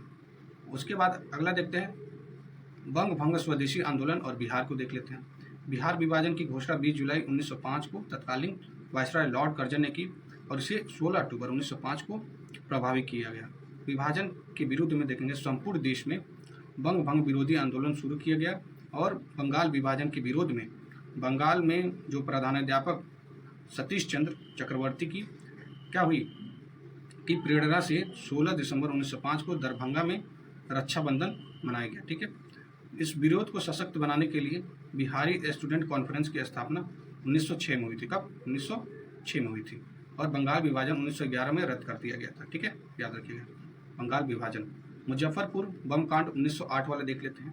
इसमें देखेंगे ये 30 अप्रैल 1908 को खुदीराम बोस, प्रफुल्ल चंद्र चाकी और जॉर्ज ने इन दोनों लोगों ने, कौन, खुदीराम बोस, प्रफुल्ल चंद्र चाकी ने जॉर्ज और किंग्सफोर्ड की हत्या का प्रयास किया। उन्होंने क्या किया ना, उनके गाड़ी पे बम फेंका, लेकिन गाड़ी में देखेंगे प्रिंगले कैनेडी की पत्नी और पुत्री थी, और वो दोनों लोग की मृत्यु हो गई। ठीक है, उसके बाद घटना के बाद देखेंगे वे दोनों लोग रेलवे लाइन से समस्तीपुर भाग निकले, और प्रफुल्ल चंद्र चाकी ने गिरफ्तारी से बचने के लिए आत्महत्या कर ली, लेकिन खुदीराम बोस पूसा में पकड़े गए, और क्या हुआ, 18 वर्ष की आयु में ही 11 अगस्त 1908 को उन्हें फांसी की सजा दे दी गई। ठीक है, मात्र 18 वर्ष की आयु में, जहाँ पे 18 वर्ष में हम लोग 10वीं करते हैं, है कि नहीं, 10वीं 12वीं। खैर, बहरहाल होम रूल आंदोलन और बिहार देख लेते हैं। 1916 में देखेंगे एनी बेसेंट के नेतृत्व में मद्रास और बंगाल मद्रास तथा बाल गंगाधर तिलक ने के नेतृत्व में पूना में होम रूल लीग की स्थापना हुई। आप देखेंगे मद्रास में एनी बेसेंट और बाल गंगाधर तिलक के नेतृत्व में, कहाँ पे, पूना में, तो बाल गंगाधर पूना में, एनी बेसेंट थी आपकी मद्रास में, होम रूल लीग की स्थापना की। और बिहार में 16 दिसंबर 1916 को मौलाना मजहरुल हक की अध्यक्षता में होम रूल लीग की शाखा की स्थापना हुई। कब, 1916 में, 16 दिसंबर को। ठीक है, खान बहादुर, सरफराज हुसैन खां एवं राय बहादुर पुरचेंदू नारायण सिन्हा उपाध्यक्ष और चंद्रवंशी सहाय और वैद्यनाथ नारायण सचिव बनाए गए। ठीक है, श्रीमती एनी बेसेंट ने पहली बार 18 अप्रैल 1918 को और दूसरी बार 25 जुलाई 1918 को पटना आई। उन्होंने होम रूल के विचार से सबको अवगत कराया, और इस आंदोलन का उद्देश्य क्या किया, ब्रिटिश साम्राज्य के अधीन रहते हुए संवैधानिक तरीके से स्वशासन प्राप्त करना। ठीक है, तो चंपारण सत्याग्रह आप देख लेते हैं 1917 में।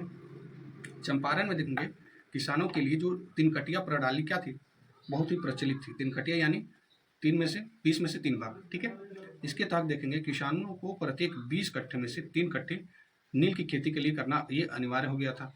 ठीक है, उसके बाद आप देखें इस व्यवस्था के प्रति किसानों में काफ़ी आक्रोश था, क्योंकि नील की फसल भूमि को बंजर बना दे रही थी, और वहीं आर्थिक रूप से शोषण भी थी। ठीक है, और 1916 में देखेंगे कांग्रेस ने लखनऊ अधिवेशन में मुरली भरावा गांव के राजकुमार शुक्ला जी की इस समस्या पर कांग्रेस नेतृत्व का ध्यान आकृष्ट किया, और ब्रज किशोर प्रसाद ने एक प्रस्ताव पेश किया। तो इनका नाम याद रखें, ब्रज किशोर प्रसाद ने प्रस्ताव पेश किया, और राजकुमार शुक्ला जी को तो सबको जानता है, इनके ही बुलाने पर ही गांधी जी आए थे। ठीक है, चंपारण। और आप देखेंगे राजकुमार शुक्ला ने ही गांधी जी को बिहार आकर किसानों की समस्या सुनने के लिए आमंत्रित किया था, और गांधी जी कलकत्ता से देखेंगे 10 अप्रैल 1917 को पटना पहुंचे थे, और 15 अप्रैल 1917 को वे चंपारण मोतिहारी पहुंच गए। उन्होंने प्लांटर्स एसोसिएशन के सचिव कौन थे, J.M. विल्सन से जांच करने के सहयोग का क्या किया, अनुरोध किया जांच करने के सहयोग से, ठीक है। और उसके बाद चंपारण के जिला मजिस्ट्रेट कौन थे, W.J.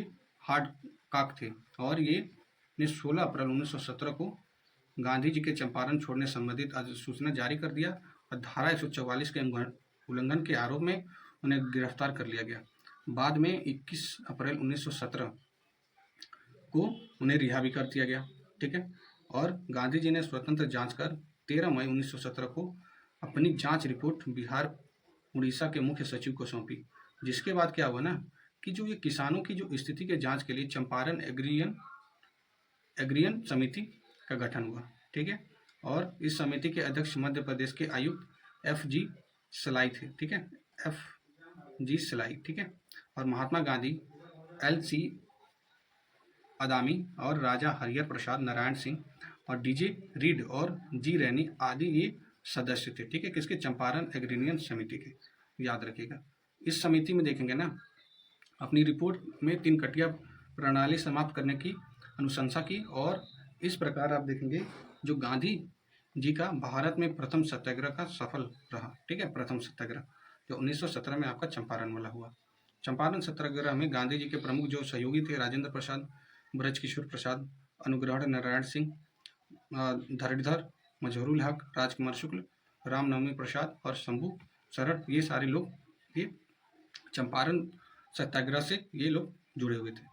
चंपारण सत्याग्रह देखेंगे गांधी जी के द्वारा भारत में चलाया गया ये प्रथम सत्याग्रह था, और चंपारण सत्याग्रह से प्रेरित होकर जून 1919 में मधुबनी जिला के किसानों ने स्वामी विद्यानंद के नेतृत्व में दरभंगा राज के विरुद्ध आंदोलन किया, और यहीं पे आपका बिहार में चंपारण सत्याग्रह से रिलेटेड चीज़ें समाप्त हुई। आइए अब किसान सभा देख लेते हैं, जो 1922-23 मुंगेर में शाह मोहम्मद जुबैर की अध्यक्षता में किसान सभा का गठन हुआ। कब, 1922, याद रखिएगा, कहाँ पे, मुंगेर में, ठीक है, ये याद रखिएगा।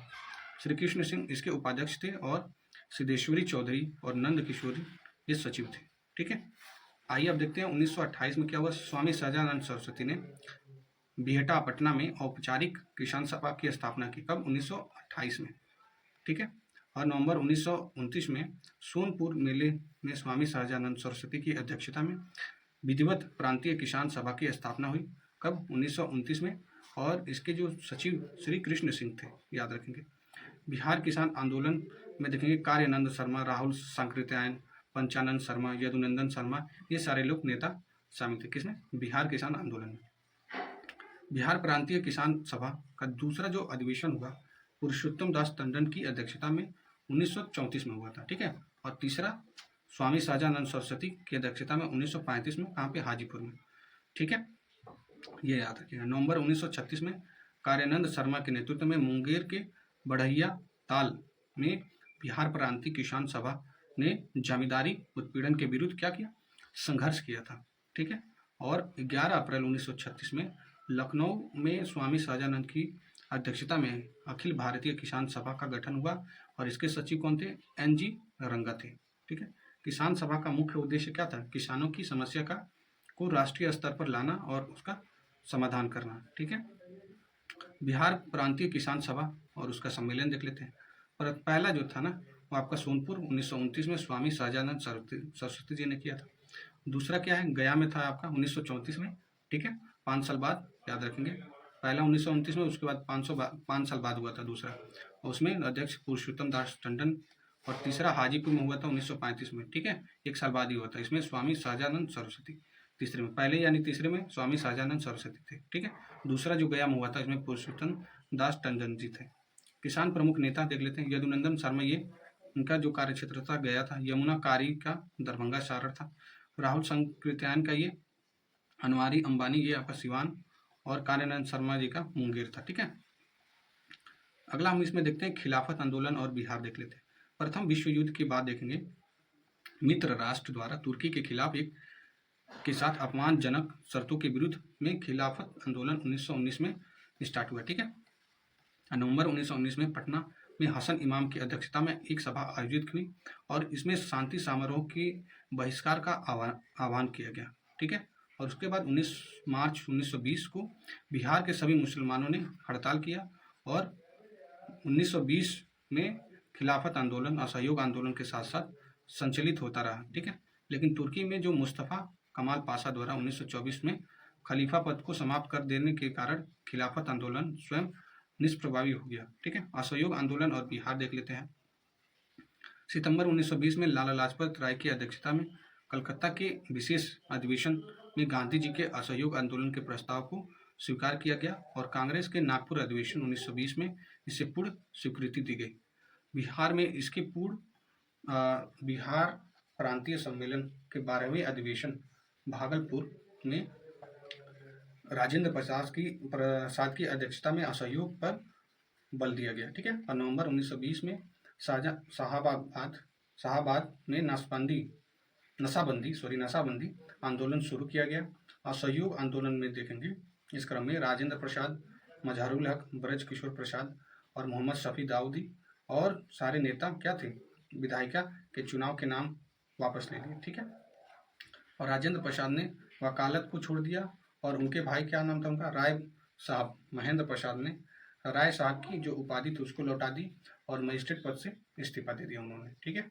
असहयोग आंदोलन के समय शिक्षा और वैकल्पिक साधन उपलब्ध कराने के लिए राष्ट्रीय महाविद्यालय की स्थापना की गई और इसके जो प्राचार्य राजेंद्र प्रसाद बने, ठीक है।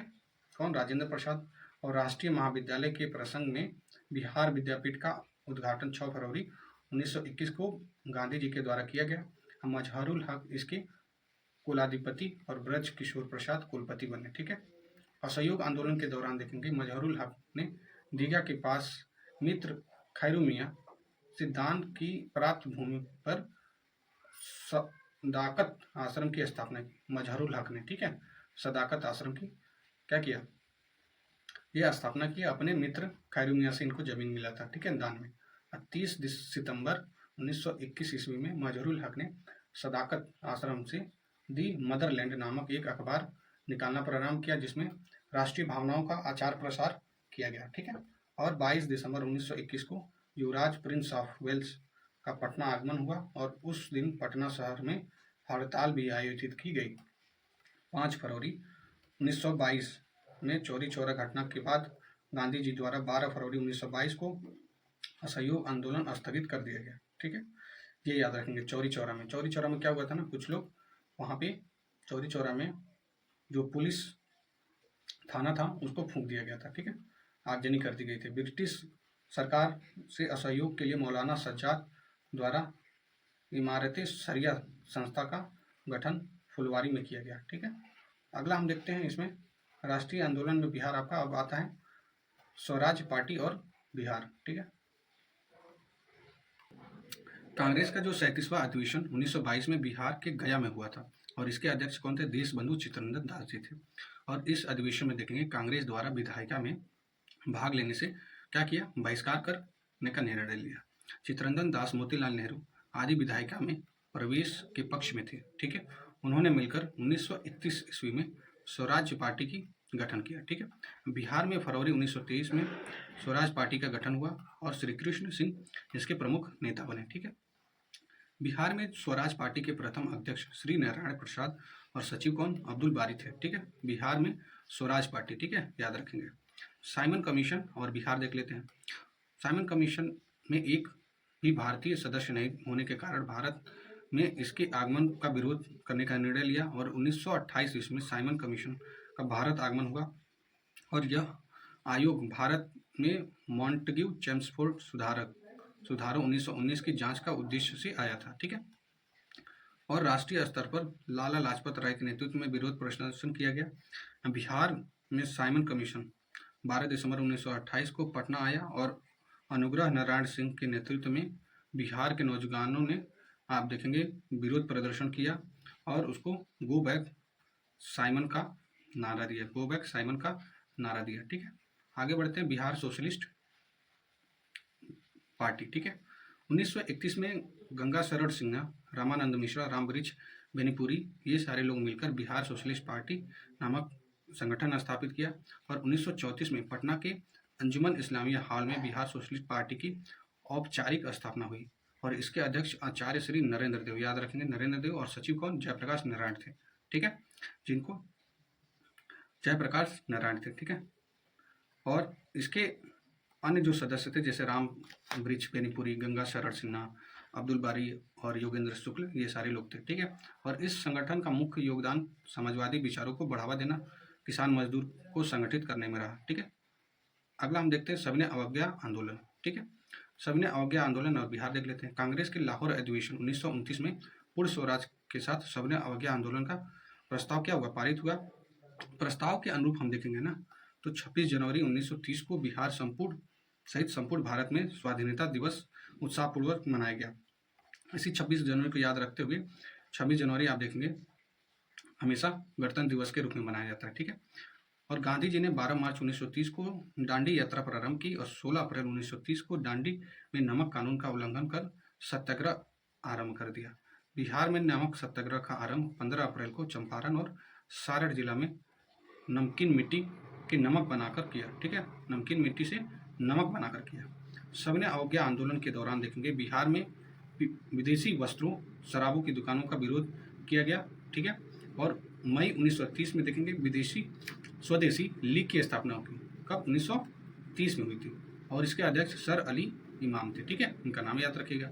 इस आंदोलन के दौरान छपरा जेल में कैदियों ने विदेशी वस्त्रों का बहिष्कार किया और नंगी हड़ताल किया। ठीक है, क्या किया, नंगी हड़ताल किया, याद रखेंगे। और सविनय अवज्ञा आंदोलन के दौरान बिहार में देखेंगे चौकीदारी कर बंद करने के लिए आंदोलन चलाया गया। सारण, चंपारण, शाहाबाद, पूर्णिया, मुंगेर, पटना, ये सारे जगह चौकीदारी कर बंद कर दिया गया। ठीक है, 30 जून 1930 को कांग्रेस को अवैध संगठन घोषित कर दिया गया और 5 जुलाई को राजेंद्र प्रसाद को गिरफ्तार कर 6 महीने के लिए जेल में भेज दिया गया। और गिरफ्तारी के बाद राजेंद्र प्रसाद ने भागलपुर के दीप नारायण सिंह को अपना उत्तराधिकारी क्या किया, बनाया। ठीक है, और गांधी जी के द्वारा आंदोलन को स्थगित करने का यह बिहार में आंदोलन काफ़ी सक्रिय रहा। ठीक है, बिहार विधानसभा चुनाव 1937 वाला देख लेते हैं।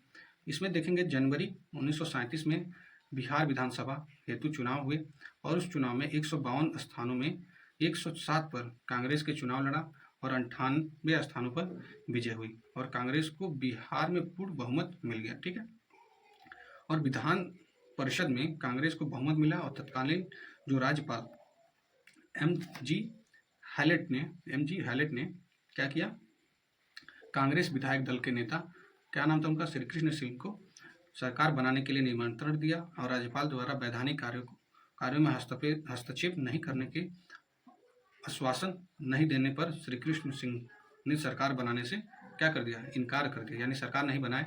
और इसके बाद देखेंगे राज्यपाल ने दूसरी बड़ी पार्टी इंडिपेंडेंट पार्टी के नेता मोहम्मद यूनिस को सरकार बनाने के लिए आमंत्रित कर दिया।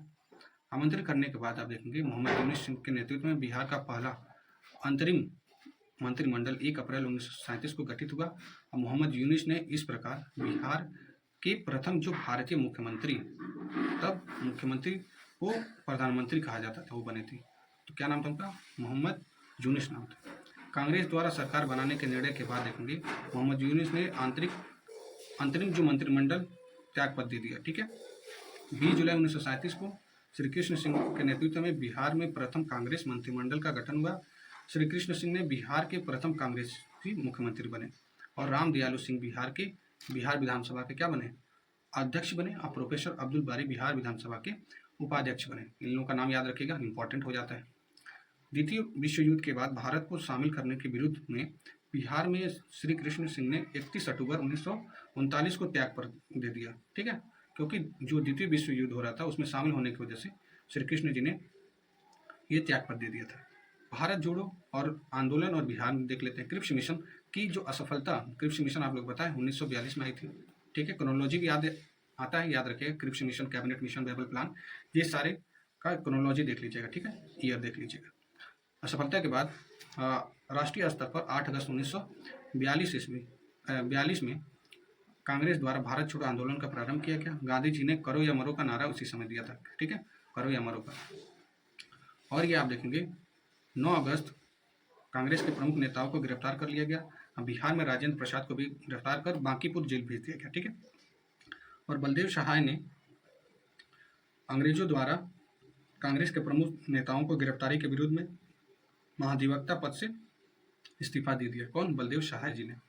और 11 अगस्त 1942 ईस्वी को बिहार के विद्यार्थियों ने सचिवालय भवन के सामने जुलूस के साथ मुख्य इमारत पर झंडा फहराने का प्रयास किया। और पटना के तत्कालीन जो जिलाधिकारी WG आर्चर के आदेश पर, ये याद रखेंगे क्या नाम था, WG आर्चर के आदेश पर पुलिस ने गोलियां चलाई। 7 छात्र गोलीकांड में शहीद हो गए और अनेक छात्र गंभीर रूप से घायल हो गए, जिसमें आप देखेंगे उमाकांत सिन्हा, रामानंद, सतीश प्रसाद झा, राजेंद्र सिंह, राम गोविंद सिंह, देवीपत चौधरी और जगपति कुमार। गोलीकांड में ये लोग 7 लोग शहीद हुए। 7 लोग का नाम याद रखिएगा, क्योंकि ये भी पूछ सकता है कि गोलीकांड में कौन कौन शहीद नहीं हुए थे। ठीक है, तो ये याद रखिएगा। स्वतंत्रता प्राप्ति के बाद सचिवालय के सामने 7 शहीद स्मारक स्थापित किए गए और इसका शिलान्यास बिहार के प्रथम राज्यपाल जय रामदास दौलत राम ने किया, जबकि औपचारिक जो अनावरण देश के प्रथम प्रधानमंत्री डॉक्टर राजेंद्र प्रसाद ने 1956 में किया।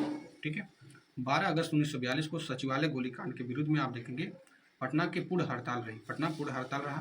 भारत छोड़ो आंदोलन के दौरान नेपाल में आजाद दस्ता का अखिल भारतीय केंद्रीय संगठन हुआ और इसका गठन आप देखेंगे सरकार के विरुद्ध तोड़फोड़ की कार्रवाई, संचार साधनों को नष्ट करने आदि सारे उद्देश्य से किया गया। आजाद दस्ता का जो संस्थापक जयप्रकाश नारायण जी थे, उन्हें गिरफ्तार कर हजारीबाग जेल भेज दिया गया।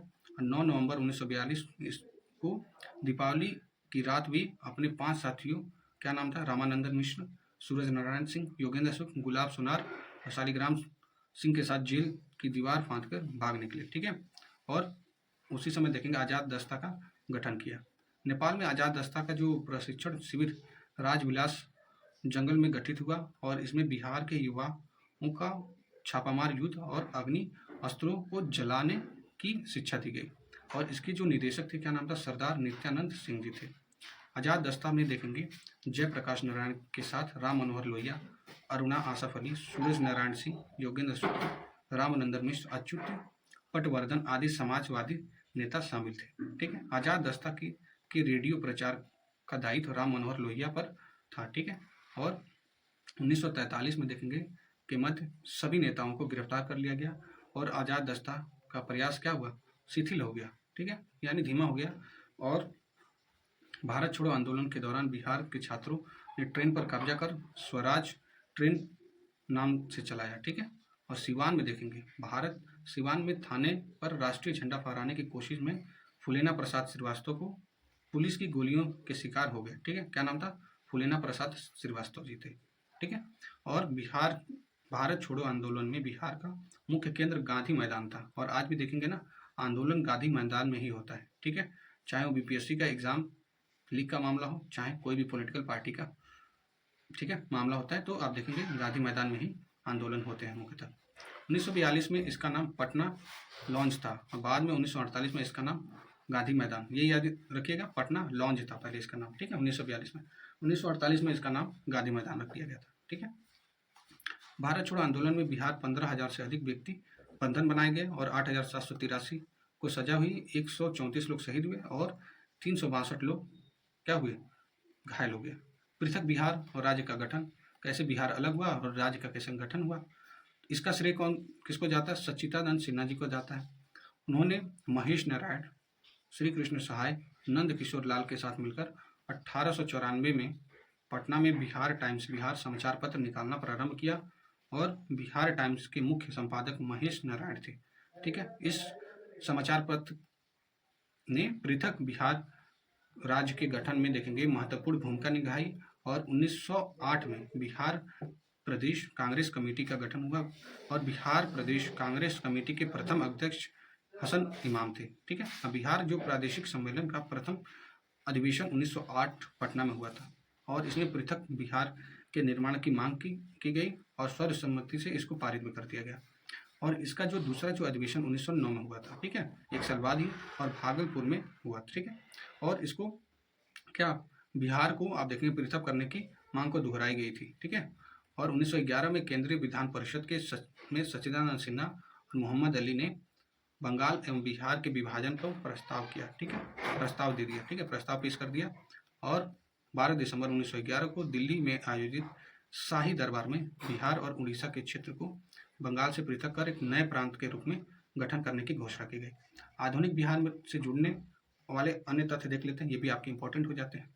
1937 में मोहम्मद अली जिन्ना ने बिहार का भ्रमण कर मुस्लिम लीग का प्रचार प्रसार किया था।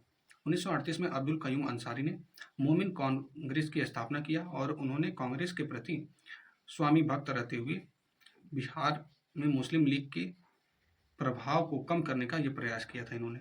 और 1938 में देखेंगे आदिवासी महासभा का गठन हुआ और इसके अध्यक्ष कौन थे? थियोडोर सुरीन थे, ठीक है। और कालांतर उसके बाद देखेंगे और इसके जो प्रभावशाली नेता राम जयपाल सिंह हुए, ठीक है। बिहार में देखेंगे स्वतंत्रता आंदोलन के क्रम में आपको बिहार की महिलाओं ने बढ़ चढ़कर आप देखेंगे भाग लिया था, जिसमें आप प्रमुख जो महिलाएं थी स्वतंत्रता सेनानी थी, जिसमें आपका प्रभावती देवी, आपका शैलबाला राय, श्रीमती हसन इमाम, श्रीमती सरस्वती देवी, श्रीमती साधना, श्रीमती विंध्यवासिनी देवी, श्रीमती कुसुम कुमारी, श्रीमती राजवंशी देवी, श्रीमती भगवती देवी, ये सारी महिलाएं लोग बहुत ही योगदान था, ठीक है, स्वतंत्रता संग्राम में। आशा सहाय 1943 में सुभाष चंद्र बोस की आज़ाद हिंद फौज में शामिल हुई और 1946 में पटना से स्वदेश लौटकर उन्होंने महिलाओं को हथियार चलाने का प्रशिक्षण दिया और गोविंदपुर गांव में श्री नरसिंह गोप की पत्नी श्रीमती जरियावती देवी ने 16 अंग्रेज सिपाहियों को गोली मार दी थी, ठीक है, 16 अंग्रेज सिपाहियों को। और राष्ट्रीय आंदोलन के प्रसार में आप देखेंगे बिहार के साहित्य का भी योगदान रहा, जैसे आप डॉक्टर राजेंद्र प्रसाद ने चंपारण में महात्मा गांधी और खादी का अर्थशास्त्र पुस्तक की रचना की। कौन? ये याद रखिएगा, ये डॉक्टर राजेंद्र प्रसाद जी के द्वारा। और अगला है इसमें पंडित जगन्नाथ प्रसाद चतुर्वेदी ने भारत की जो वर्तमान दशा और स्वदेशी आंदोलन की पुस्तक की रचना की, ठीक है, याद रखेंगे। और राजा साहब ने गांधी टोपी की रचना की। 1906 में श्री कृष्ण सिंह ने श्री तेजेश्वर प्रसाद ने बिहार स्टूडेंट कॉन्फ्रेंस की स्थापना किया। राजेंद्र प्रसाद ने छात्र के साथ मिलकर कलकत्ता में सर्वेंट्स ऑफ इंडिया सोसाइटी की स्थापना किया। और 1916 में तत्कालीन शिक्षा सदस्य शंकरन नायर ने केंद्रीय विधान परिषद में पटना विश्वविद्यालय विधेयक प्रस्तुत कर दिया। ऐतिहासिक जो घटनाक्रम है उसको देख लेते हैं, ठीक है, आपके लिए क्रोनोलॉजी के लिए काफ़ी इंपॉर्टेंट हो जाता है, ठीक है। तो आइए देखते हैं। 1006 ईसा पूर्व में देखें आर्यों का बिहार क्षेत्र में आगमन। 563 ईस्वी में गौतम बुद्ध का जन्म, 540 ईस्वी में महावीर स्वामी जी का जन्म और 483 में गौतम बुद्ध का जो महापरिनिर्वाण हुआ था 483। 468 ईस्वी में देखें महावीर स्वामी का जो निधन हुआ था। 544 में बिंबिसार द्वारा मगध का उत्थान और हरेंक वंश की स्थापना हुआ था। 455 में उदयन द्वारा पाटलिपुत्र को प्रथम बार राजधानी बनाया गया और 344 में देखेंगे नंद वंश की स्थापना की गई। 321 में आप देखें चंद्रगुप्त मौर्य द्वारा मौर्य वंश की स्थापना किया गया और 261 में देखेंगे ये आपका कलिंग वार हुआ, जो 13th आपके शिलालेख में ये आपका कलिंग युद्ध मेंशन किया गया। 185 ईसा पूर्व में मौर्य वंश के अंतिम शासक बृहदेव की हत्या कर शुंग वंश की स्थापना हो गया। 78 ईस्वी में देखें कनिष्क के राजा बनने के अवसर पर शक संवत प्रारंभ हुआ। 320 ईस्वी में गुप्त संवत प्रारंभ हुआ। 635 ईस्वी में हेनसांग की बिहार यात्रा हुई और 673 ईस्वी में इत्सिंग के बिहार की यात्रा हुई और 750 ईस्वी में पाल वंश की स्थापना हुआ और 1198 ईस्वी में बख्तियार खिलजी का बिहार शरीफ विजय हुआ।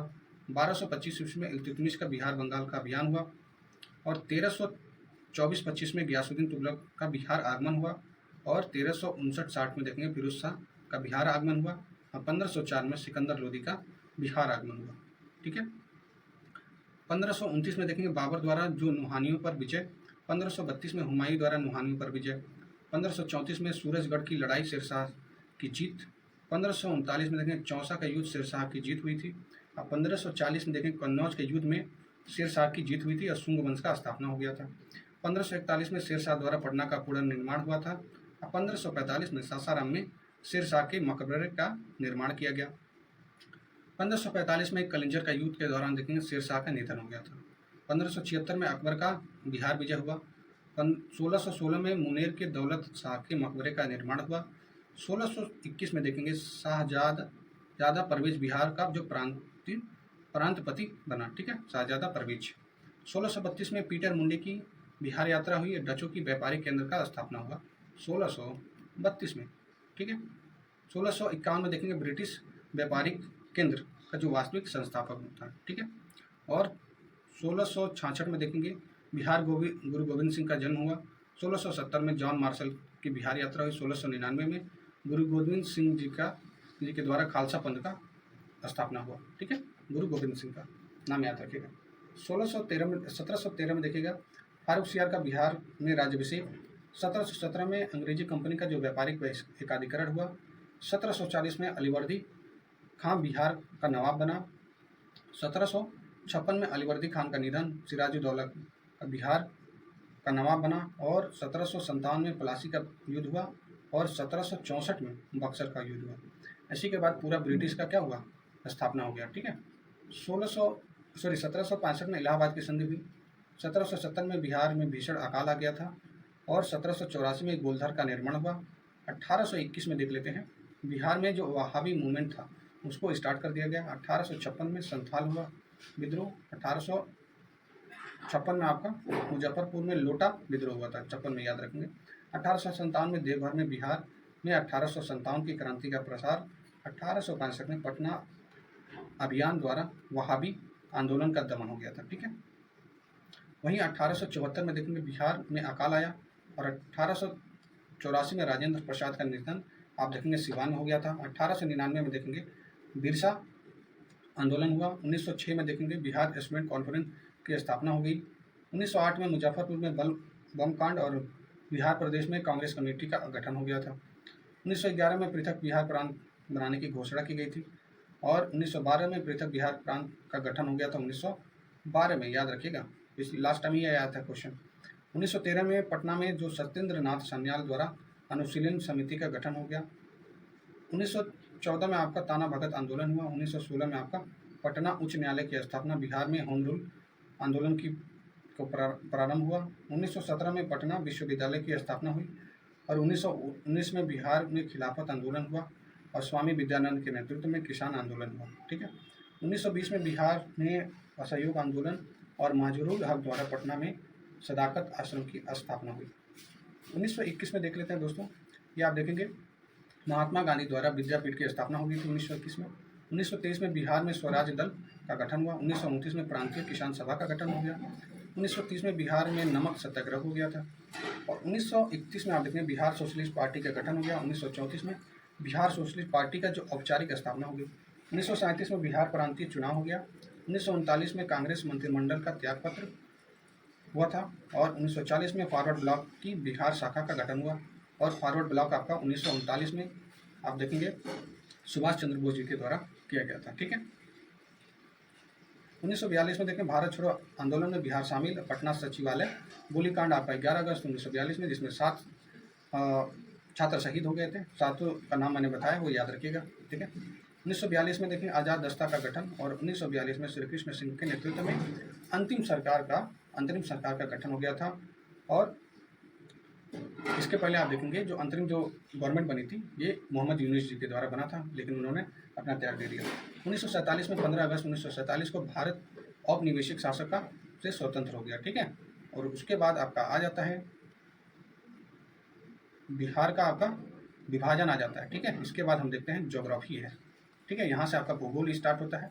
जैसे कि आप लोगों को पता है कि बीपीएससी में जब आप प्रीलिम्स देखेंगे तो बीपीएससी में आपके लगभग 25 क्वेश्चन आते हैं बिहार स्पेशल से, जिसमें आप देखेंगे बिहार स्पेशल में लगभग 8 से 10 क्वेश्चन आपके ज्योग्राफी से आते हैं और 8 से 10 क्वेश्चन आप देखेंगे हिस्ट्री से आते हैं। तो दोनों से ही सबसे ज़्यादा क्वेश्चन आते हैं। उसके बाद 1-2 क्वेश्चन आपका आ जाता है पॉलिटी से, फिर आपका बिहार बजट इकोनॉमिक सर्वे होता है। ठीक है, बिहार बजट और इकोनॉमिक सर्वे वो भी अपना IAS क्लासेस के चैनल पे इसको एग्जाम के पहले आपके लिए लाया जाएगा। बहुत ही अच्छा कंटेंट जिसमें टू द पॉइंट आपके एग्जाम ओरिएंटेड डाटा से रहेंगे। ठीक है दोस्तों, अगला लेक्चर आप देखेंगे बिहार का जो भौतिक और बिहार का भूगोल है सारा उसको एक ही वीडियो में देखा जाएगा। ठीक है, जैसा कि हम लोगों ने बिहार का इतिहास देखा। ठीक है, उसी तरीके से इसको भी कंप्लीट किया जाएगा।